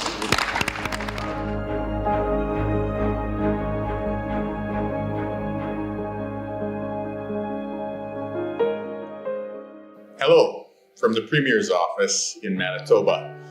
I wanted to thank everybody for coming out to the Douglas Coldwell Layton function in honor of Ed Broadbent. Ed Broadbent was an amazing leader, as we all know. And I love the fact that he practiced the politics of joy. I saw it firsthand every time I spoke to him. Huge smile on his face, an encouraging word for all those of us who came after him, forming the next generation of progressives across Canada. Hello friends, BC Premier David Eby here, and I'm sending you this message from the territory of the Musqueam, Squamish, and Tsleil-Waututh people in beautiful British Columbia. It's really hard not to be with you today in person, remembering our friend and mentor, Ed Broadbent. Ed was the North Star of Canadian social democracy from the time I was a kid. I could pay tribute to his life and example in my days as an activist, a human rights lawyer, or as an opposition MLA, but to be able to do it as NDP Premier of British Columbia is a really special privilege because it speaks to his vision and hope for our party. Not only to have values and to hold them, not only to articulate them, but to actually implement them. To put them in place for the sake of a more equal and democratic society for the real lives of each of its members. Around the globe, in frightening numbers, voters continue to express their skepticism and disenchantment with the current Liberal order. As we've learned, even here at home, we're not immune to these populist shockwaves. But the difference between Canada's fake right-wing populists and Ed Broadbent was the difference between, well, you all saw the interview video, apples and oranges. Ed understood that the answer to the populist upsurge couldn't be smug Liberal complacency, small L Liberal, of course. One side pledges to punish the gatekeepers, whoever they are, whatever they look like. The other vaguely promises that the market will fix it all. But there's always been a better way. There is. Social democracy goes after the real failures of Liberal markets, rallying to overcome them without turning the clock backward and losing the precious gains of the Liberal democratic tradition. Ed Broadbent did more than perhaps anyone to build, expand, and extend that noble tradition right across our country. And today, as we remember his leadership, friendship, his insights, and example, let's rededicate ourselves to the deeply practical and principled political project that was his life's work, a freer, more equitable, more inclusive, and more equal country for everyone who calls it home. To Ed Broadbent. Well, I really didn't know Ed until about maybe 9 years ago when I became federal NDP president, and I think I've been pinching myself ever since because he called me up. I'll never forget it because I was in the local park with my kids and the dogs and my nieces or nephews. There was like just a lot of small children and barking and Ed Broadbent on the phone. But you know, it became something that I relied on when things were really tough sometimes. Ed was always on the phone, calling me, providing me with advice, and in good times too, you know, calling to lend support and congratulations. And, you know, he was a really humble person, actually, and I really appreciated his mentorship. And yeah, it was important to me, and I know I'm not alone. I know he mentored many New Democrats over the years. He really lived by his values, and it was so clear he was such a strong social democrat. And those values, he never really wavered from them. And I think that for a lot of Canadians, you know, just knowing that that's who he was and that's what he stood for, and he was unwavering, you could trust him. And I think that's why so many Canadians, you know, look back on him with such fondness.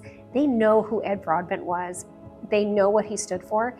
And he wasn't as well afraid to seek ambitious goals, right? To set ambitious targets. So his ambition to eradicate child poverty, that may have seemed completely impossible at one time, and certainly, you know, we have not achieved it.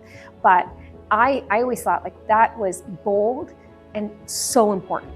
He really was, I think, one of the first to say, it's not just sufficient to be the political conscience of Parliament. If we as New Democrats actually want to make change, material change for working people, we have to become government. And I think that for me has always inspired me, that ambition, that ambitious agenda, but that those, you know, sticking close to those core values. But then of course there's the whole legacy of the Broadbent Institute, his intellectual contribution, and that legacy that he's left for New Democrats, for progressives in Canada. It's really given us a home, an intellectual space to debate important issues on the left, and that I think is another one of his, you know, most important legacies. Good evening to all friends of Ed Broadbent, all admirers of Ed, all the good folks of the Broadbent Institute, fellow New Democrats across the country. I have always loved working with Ed Broadbent, the happy warrior on behalf of working people and social justice in Canada. He's a person I have always admired, and I was always fortunate enough to be in his good company over the years. Good evening, friends. In the CCF NDP tradition, there's one thing that all good New Democrats know for sure, and that's this. If we can see further, it's because we stand on the shoulders of giants.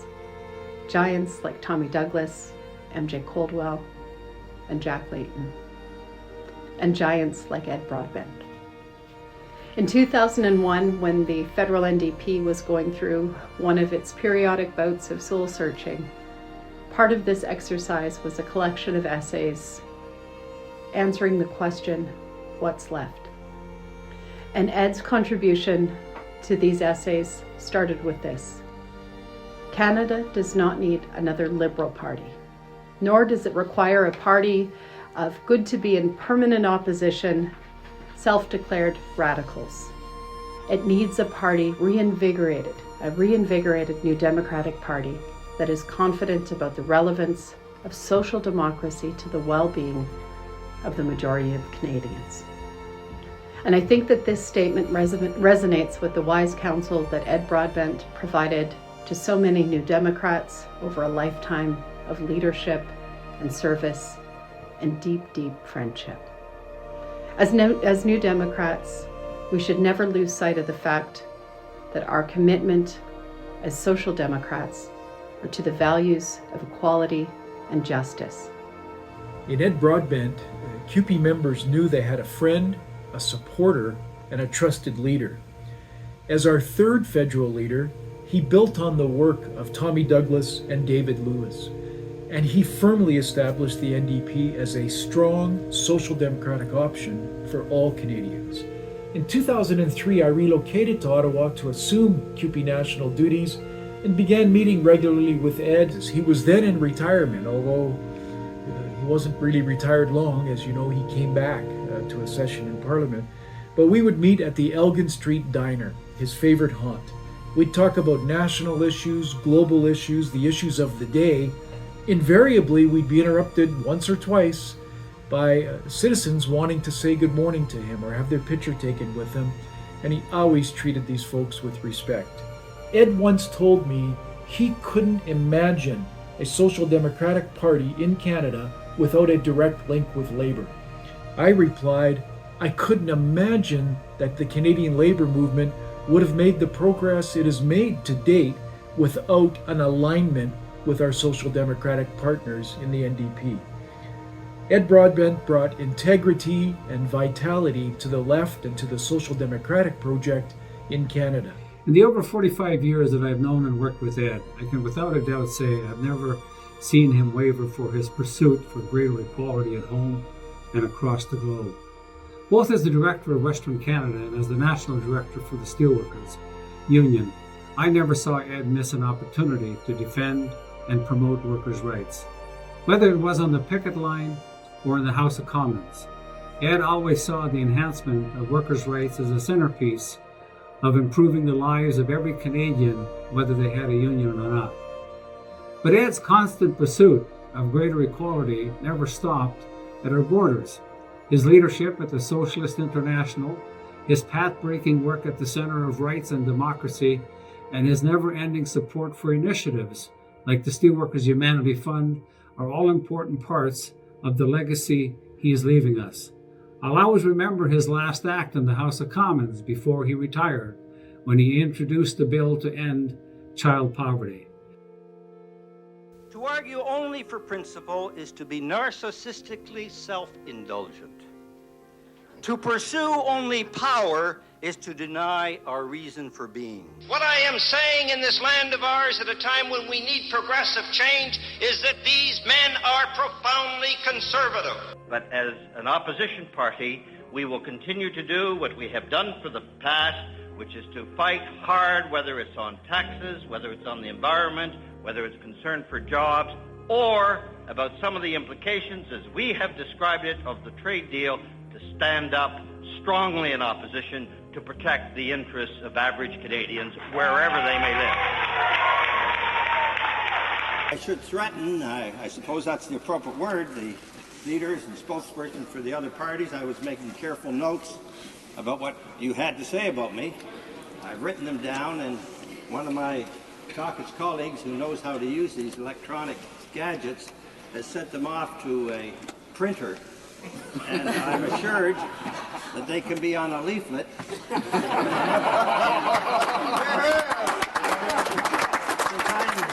I'm the only member of the House of Commons who can canvass on the way home from this place. I understand it's even technically possible for me to have these leaflets available at 5 o'clock, so be warned. Tofu veggie pies, see? This place is going to be crawling with NDPers. Are you a vegetarian? No, I'm a Unitarian. Right. Are you a Unitarian? No, do I look like a Unitarian? Well, I know a few Unitarians. I'm a non-practicing Druid. You look like a non-practicing Druid with that hat on your head. But my point is change for the better is possible. What has been done can be undone. You and I live in a marvelous country with strong democratic traditions. I urge you to take up the challenge. Pursue not just personal success, but also the common good. See your neighbors not as competitors, but as friends. Regard your government not as your enemy, but as your instrument. Be inspired by great successes, because there are many of them. Go forward, be brave, and like others in the past, make a better world. Thank you. Ed, we will miss you, but we will never stop working to make your legacy a reality. May Ed Broadbent rest in peace, and may his legacy live on through his example, through his friendship, and his good advice to so many. So on behalf of our entire movement and on behalf of people from coast to coast to coast, I want to once again pay homage to Ed Broadbent, to thank him for all that he did for our country, and to thank all the good people in the room tonight for paying tribute to his legacy. Miigwech, merci, thank you very much. Cheers, everyone, and raise a glass on behalf of Ginny and I to Ed Broadbent.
It was well done. Wonderful to see so many social democratic leaders and former leaders of the trade union movement pay homage to Ed. At the foundation, upon hearing Ed's passing and knowing, of course, that we had our gala scheduled for February 1st for many months now, we thought long and hard as to what would be appropriate and how should we best honor Ed's legacy. In addition to bringing folks that couldn't be here tonight together through the video, we've also asked our friends in the Broadbent Institutes and friends who knew Ed to maybe take a few minutes tonight and sit in panel form up here and share some of their observations. I'd like to call to the stage, please, Rick Smith. Rick is the former executive director of the Broadbent Institute for over 8 years and worked tirelessly with Ed. Brian Topp, who's the chairperson of the board of directors at the Broadbent Institute, and Emily Tamam, who is a civil rights lawyer here in Ottawa and was a candidate and worked very closely with Ed. So may I call you folks up here to take your spots at these chairs? And I'll pass it over to you, Rick. Thank you, Brad. Okay. All right, there you go. All right, listen, I know it's been a full evening. And we don't want, our objective here tonight is not to have a few people up here just talking about Ed Broadbent. Our hope is that we can take a few minutes, all of us, and remember our friend and our mentor and the leadership and the example set by Ed Broadbent. So put up your hand if you admired Ed Broadbent.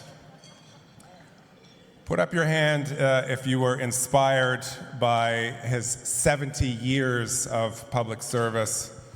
And please put your hands together if you commit tonight to following his example and moving social democracy forward for another 70 years. We're just going to take a few minutes tonight. That was a beautiful, Josh, thank you so much. That was a beautiful tribute to our friend. But we just wanted to take a few minutes tonight to tell a few stories and maybe illuminate a little bit the lovely human that was Ed Broadbent. And each of us knew him from a slightly different angle. So we're going to start just with a couple of, he was a very funny guy. He was particularly funny, Bill, when he was smoking a cigar and spinning yarns. So we're going to start with just a couple of stories, some recollections of kind of peak Ed. And I wonder, Emily, if you knew him from Ottawa, an Ottawa centre, and I wonder if you might just kick us off. Thank you so much. First of all, I hadn't fully factored in what it would be like. Try it again. Hello? Okay. I hadn't necessarily fully contemplated when I was asked to do this what it would be like to come up on a stage like this right after watching such an emotionally moving tribute to our friend Ed. So I am sorry if I...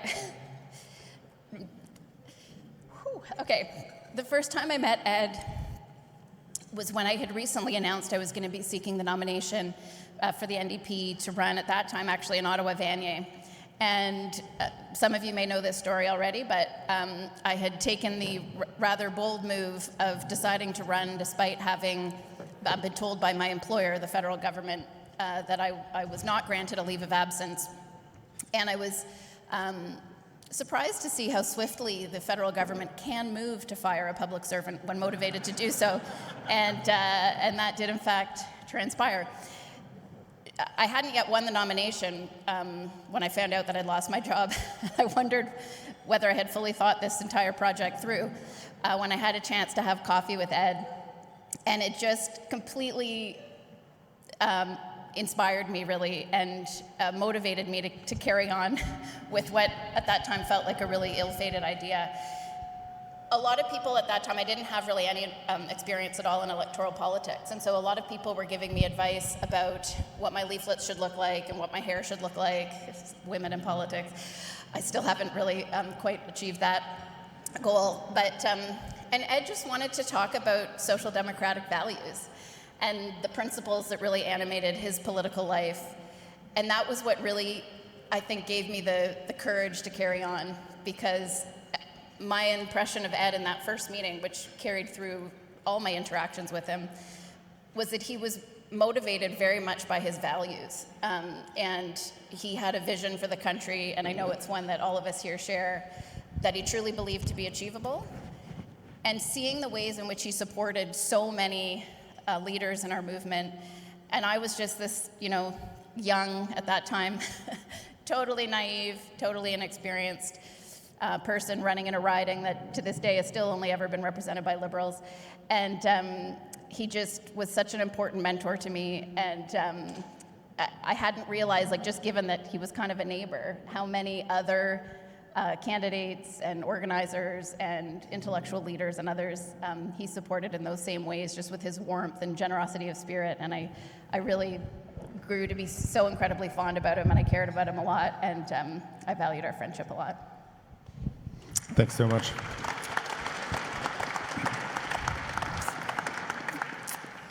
Brian, you knew him for a long time. What experience sort of, you have many things you can draw on, but tell us a funny moment with Ed. Alors, Juste pour commencer, je veux dire que c'est un grand honneur et un grand plaisir d'être invité d'être ici par le DCL. Et c'est aussi un moment de danger. C'est un moment de danger, premièrement, parce que je sais bien que notre panel ce soir, nous sommes des dernières choses entre vous et la possibilité de quitter la salle. And secondly, it is a moment of extreme danger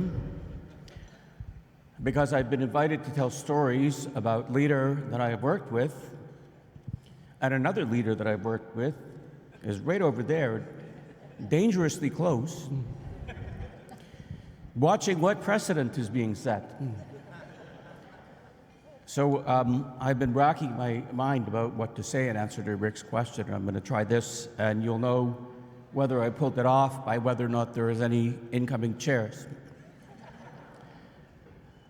So, one of the things I think we're trying to do with this panel is to bring out aspects of Ed Broadbent's that maybe you didn't see in the coverage so far. And I think one of the really important things about Ed in his personal life was the incredibly strong relationships he had. And one of the wonderful relationships he had was with a woman named Ellen Wood.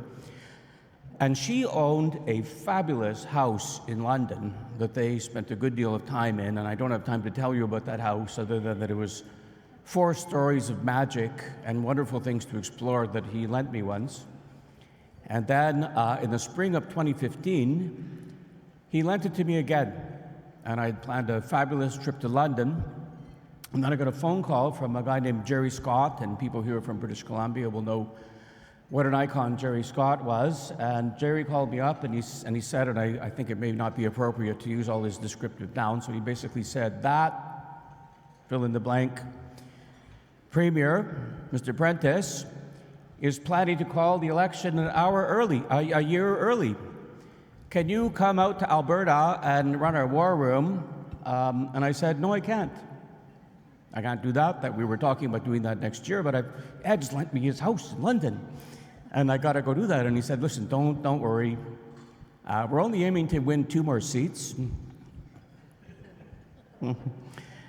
So just come for 2 weeks and train your second in command, and then you can go to London. And I said, okay, on those terms, I agree to come.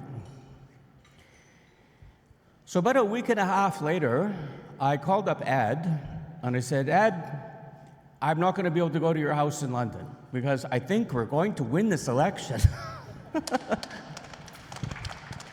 And let me tell you, it was an absolutely stunning experience working for Rachel, who had an amazing run in that campaign. The doors blew open and $1 million walked in and all the stuff that we had printed disappeared and we had to reprint it again and then reprint it again and then reprint it again. As this campaign went off as like a rocket, as a whole province looked, not you, and then they looked at her and they said, you. And what Ed said about that, and it was a classic moment of Ed, he said, that's the best excuse I've ever heard to not be visited by somebody.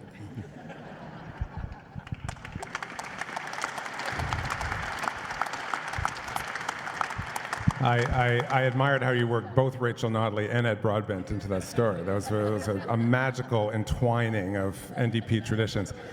One of the things I admired about Ed, I had the honor of working with him for many years at the Broadbent Institute. I think he really understood how social change worked.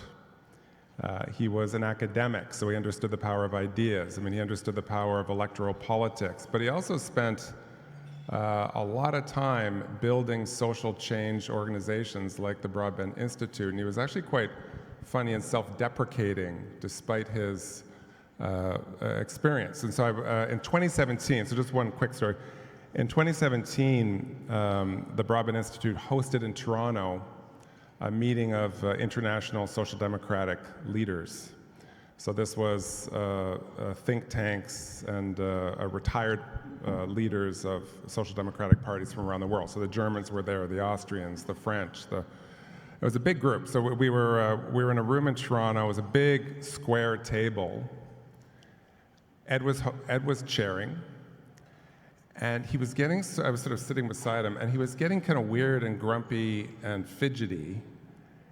And I looked out at the table, and I realized that like 98% of the people at the table were 100-year-old white men. And that's not much of an exaggeration. Like, it was, the gender dynamic was insane. Ed probably brought the average age of the room down by 20 years, right?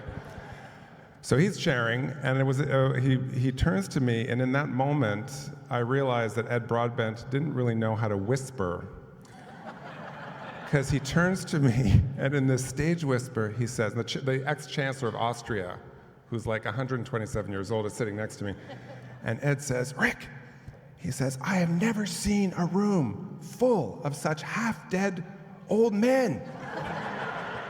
He says, "No wonder social democracy is on the rocks," he says.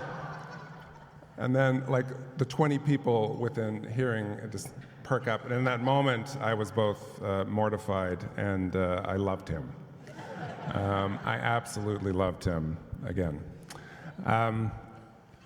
Let's just do a couple of there's been an awful lot of tributes to him in the media over the last few weeks. There's been a lot of perspectives offered on his legacy.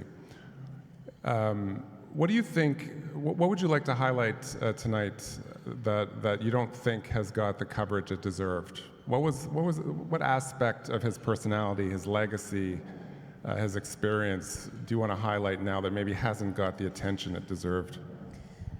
I think, I've had the chance to start reading Ed's book. I'm not all the way through it yet, but I'm very moved by the work that Ed did internationally in pursuit of international human rights.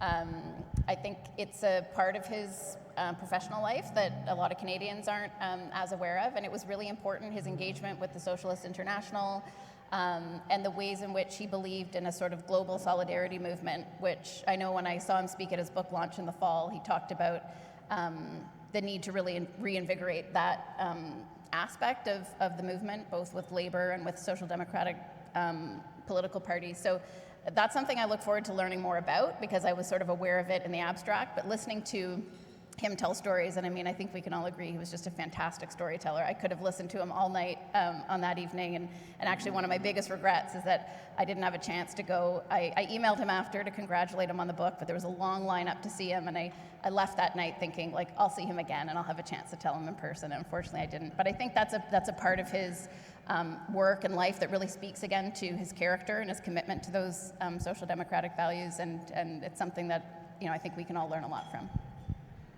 Thank you so much, Brian.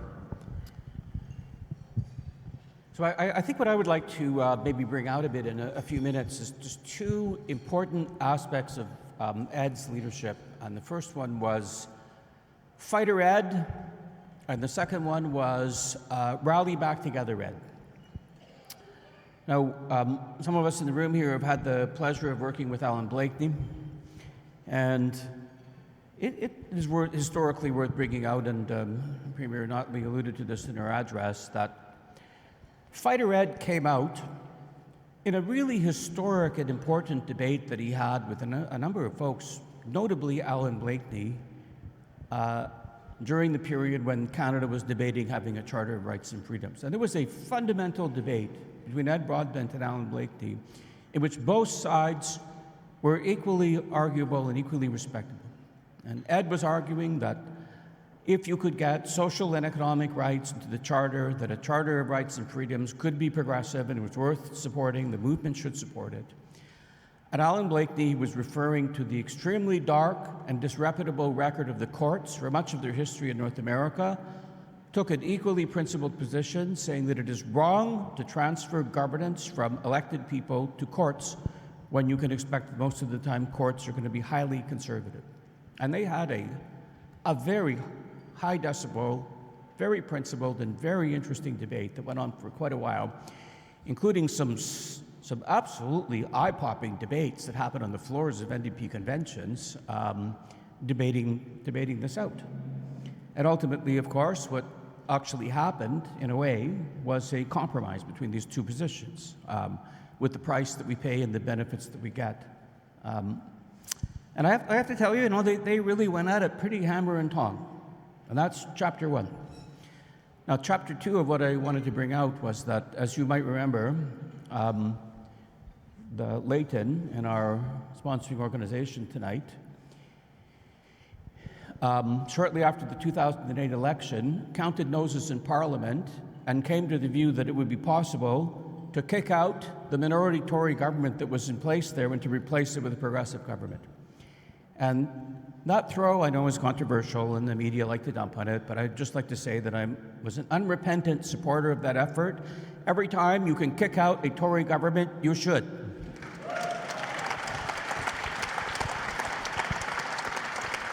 And every time you can take power and do something with it, you should, exactly like we're doing in Parliament now. Now, here's the thing. As my sister Anne will remember well, as we were working with Jack Layton on that project, we were mindful that the party, to go down this road, needed to work with its most trusted people.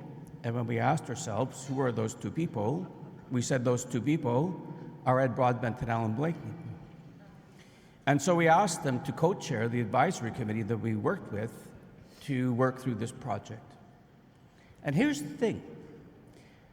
Having gone at each other hammer and tong on a fundamental issue, both of them, because they both held to this, that one of the key skills of being leaders at that level was after the debate's over that you come back together as a movement. And they worked as co-chairs of that effort superbly well, scaring the heck out of the staff they were working with. And it was an enormous, whatever you may think of that effort, it was, for those of us who were there, it was an enormous honor to work on them. And so I just want to leave you with this second element of Ed Broadbent, which is he was a big fighter for sure, but especially when it came to the family and the movement, at the end of the day, when the fight was over, he always looked for a way to reunite us because he knew that by uniting ourselves, that we get done what we're here to do. And that's one of the many reasons why he was such a fantastic national leader. Thank you. Thank you, Brian. All right, friends, we're going to ask you to do two very quick last things here before I turn it over to Josh.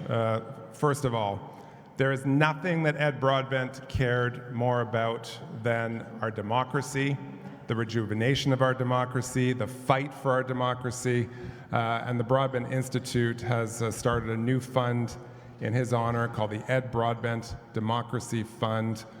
And I would ask you to please, if you can, in the next couple of days, go to the Broadbent Institute website, donate in Ed's memory. Ed also loved fundraising. That's actually a lie. He didn't like fundraising at all. But a lot of us fundraised on his behalf, and that's what I'm doing right now.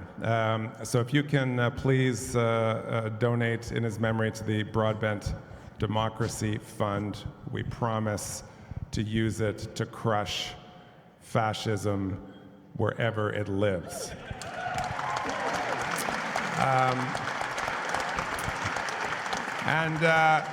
The second thing I'm going to ask you to do before I turn it over to the host of the evening, please stand and grab a glass. We're going to toast our friend in 1 second here.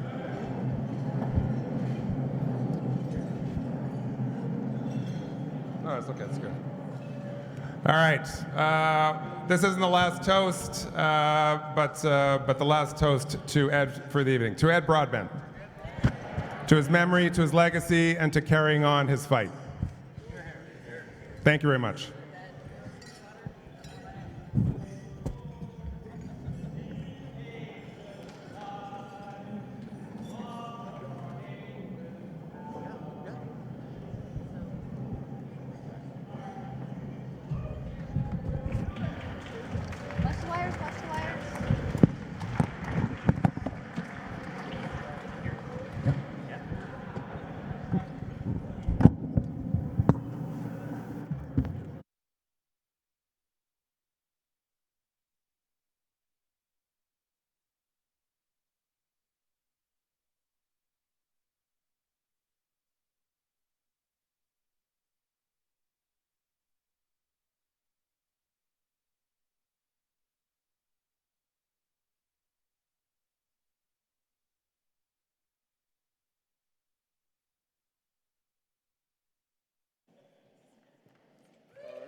Wow.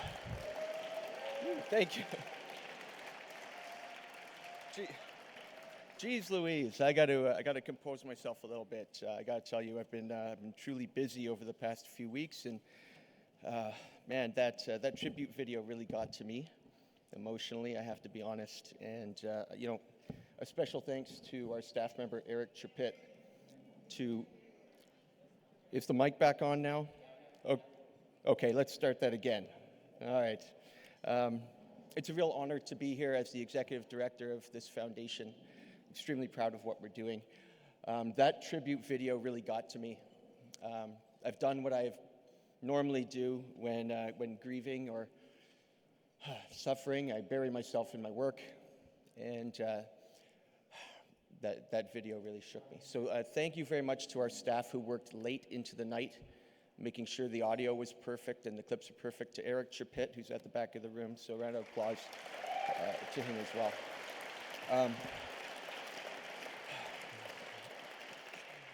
So thank you very much to that panel. Thank you, Brian Topp. It means a lot that you were here, especially as the chair of the Broadbent Institute. Our collaboration, our partnership is very meaningful. To Emily Tamman, who's a massive friend of mine, I'm so gracious that you were able to join us here on stage. And to Rick, for making the trip. You know, if Ed Broadbent was like a grandfather to me, I have to admit that you're like a brother. And our years together were, at the Broadbent Institute, were so special. So thank you for that. Ed and I were good friends. We always had great conversations and tons of laughs. And I have a quick little anecdote. Rick reminded me, actually, of his humor there. We were flying back from Vancouver, and we're at the airport. And it's a busy day, and we're in line for a long time. And Ed and I were, for the most part, pretty silent. We get to the security counter, and we're asked that, we have to take off all of the things and put them in those buckets. And so I'm in front of Ed, and I take off my shoes, and I take off my belt, and I take off my jacket, and then I take off my hat. And we're talking about 6 years ago. And all of a sudden, Ed, in a regularly loud voice, goes, "Whoa, Josh, did you know you're going bald?" I turned around and we both had a really big laugh. He was such a funny guy. I knew him in a way that was very special. So thank you, Rick, for reminding me of that. So I'm going to be as quick as possible. I know that we're already past the 9 o'clock hour. However, the good news is that the bar is going to be open a little bit later. Folks, the last time I was on this stage, as Brad Levine pointed out, I set forth a really ambitious program for this foundation. For the first time in our 53-year, we were going to do some incredible stuff. And I'm happy to say that in 2023, we accomplished all of it.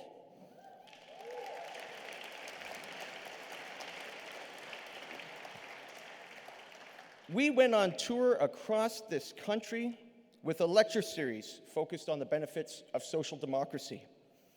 As you heard from Brad, all of this was a great success. And it's because of our hardworking board of directors, it's because of our hardworking staff, but also our enthusiastic partners. In total last year, beyond just the lecture series, in total, we hosted 9 in-person events in 7 different cities across the country. Because of this level of engagement and outreach, we met with thousands of people in the places they live and work. All of this was done in the promotion of social democracy and its benefits in our society, and also to educate people about what is truly on offer within our democratic system, because oftentimes it's just forgotten. So, I have some good news to report. Thanks to the success of last year, we're going to do it all again, only better. I'm very pleased tonight to announce that we are expanding our flagship event, that being our cross-country tour, the Lecture Series. This year, we're going to be at 6 different universities in 6 different cities. In partnership with our friends at Carleton University and the Masters of Political Management program, we are establishing an annual lecture event that will be open to students, to faculty, to staff, to our supporters, our stakeholders, and our partners each and every year.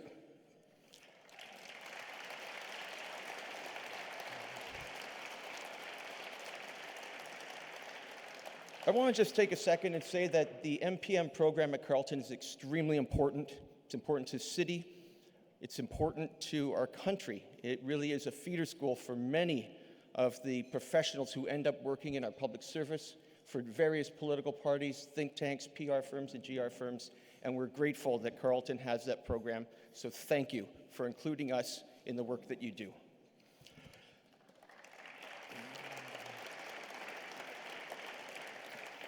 So I'm extremely pleased to say you should mark your calendars now.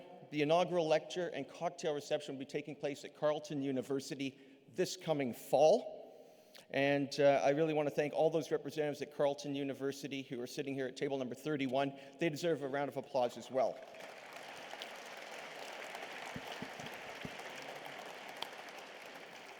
So, all of this work we're doing, all these great things tonight, it's not possible without the support of our partners.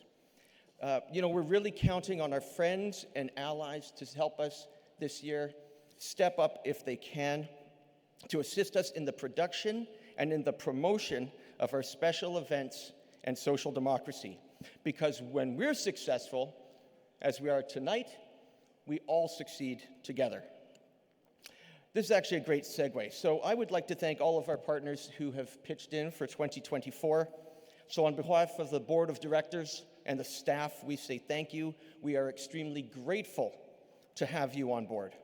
In particular, I would like to thank the USW Canada, the United Food and Commercial Workers, PIPS, AMAPSIO, the Canadian Teachers Federation, and for the first time this year, I would really like to thank Molson Coors Canada for their annual core support of our work for the first time ever.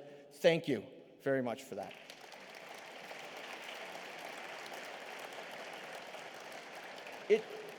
It's that core support that really makes the gears run, that makes sure everything works.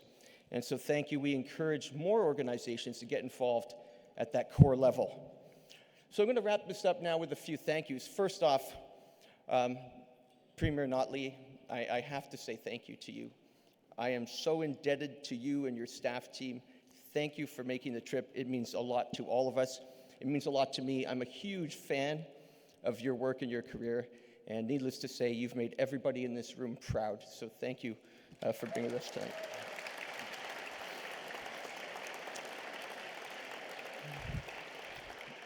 A very special thank you to Don Davies, our parliamentary host. We wouldn't be in this room tonight if it was not for him. And thanks to his staff person, Ryan Hurley. Ryan, thank you. You did a great job, and we're very grateful. Thank you, Don.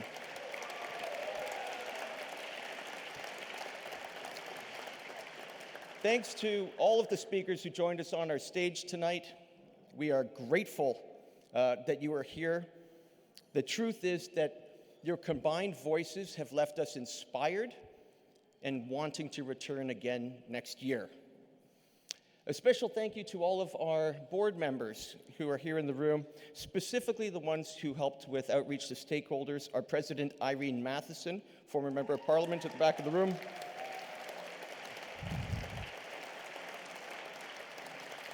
To our Treasurer, Stephen Yardy, who did an excellent job with our stakeholders. Thank you so much.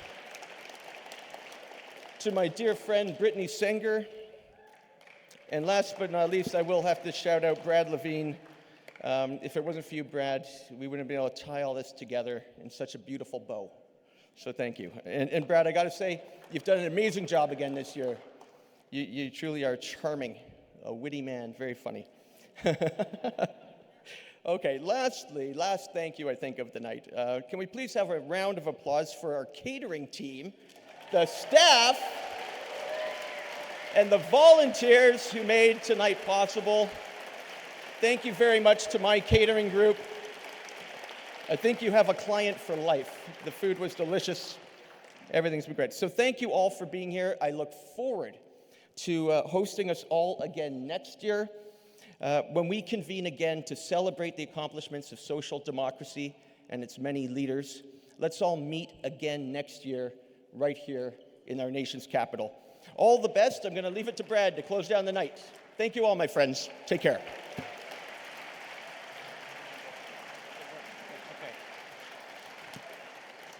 coming in for a landing. Folks, it's been a wonderful night. Thank you for joining us. As we prepare to wrap up, just a couple of quick notes. One, to become a member of the foundation, it's douglascaldwelllayton.ca/member. All donations from individuals to the foundation are eligible for tax credits, right?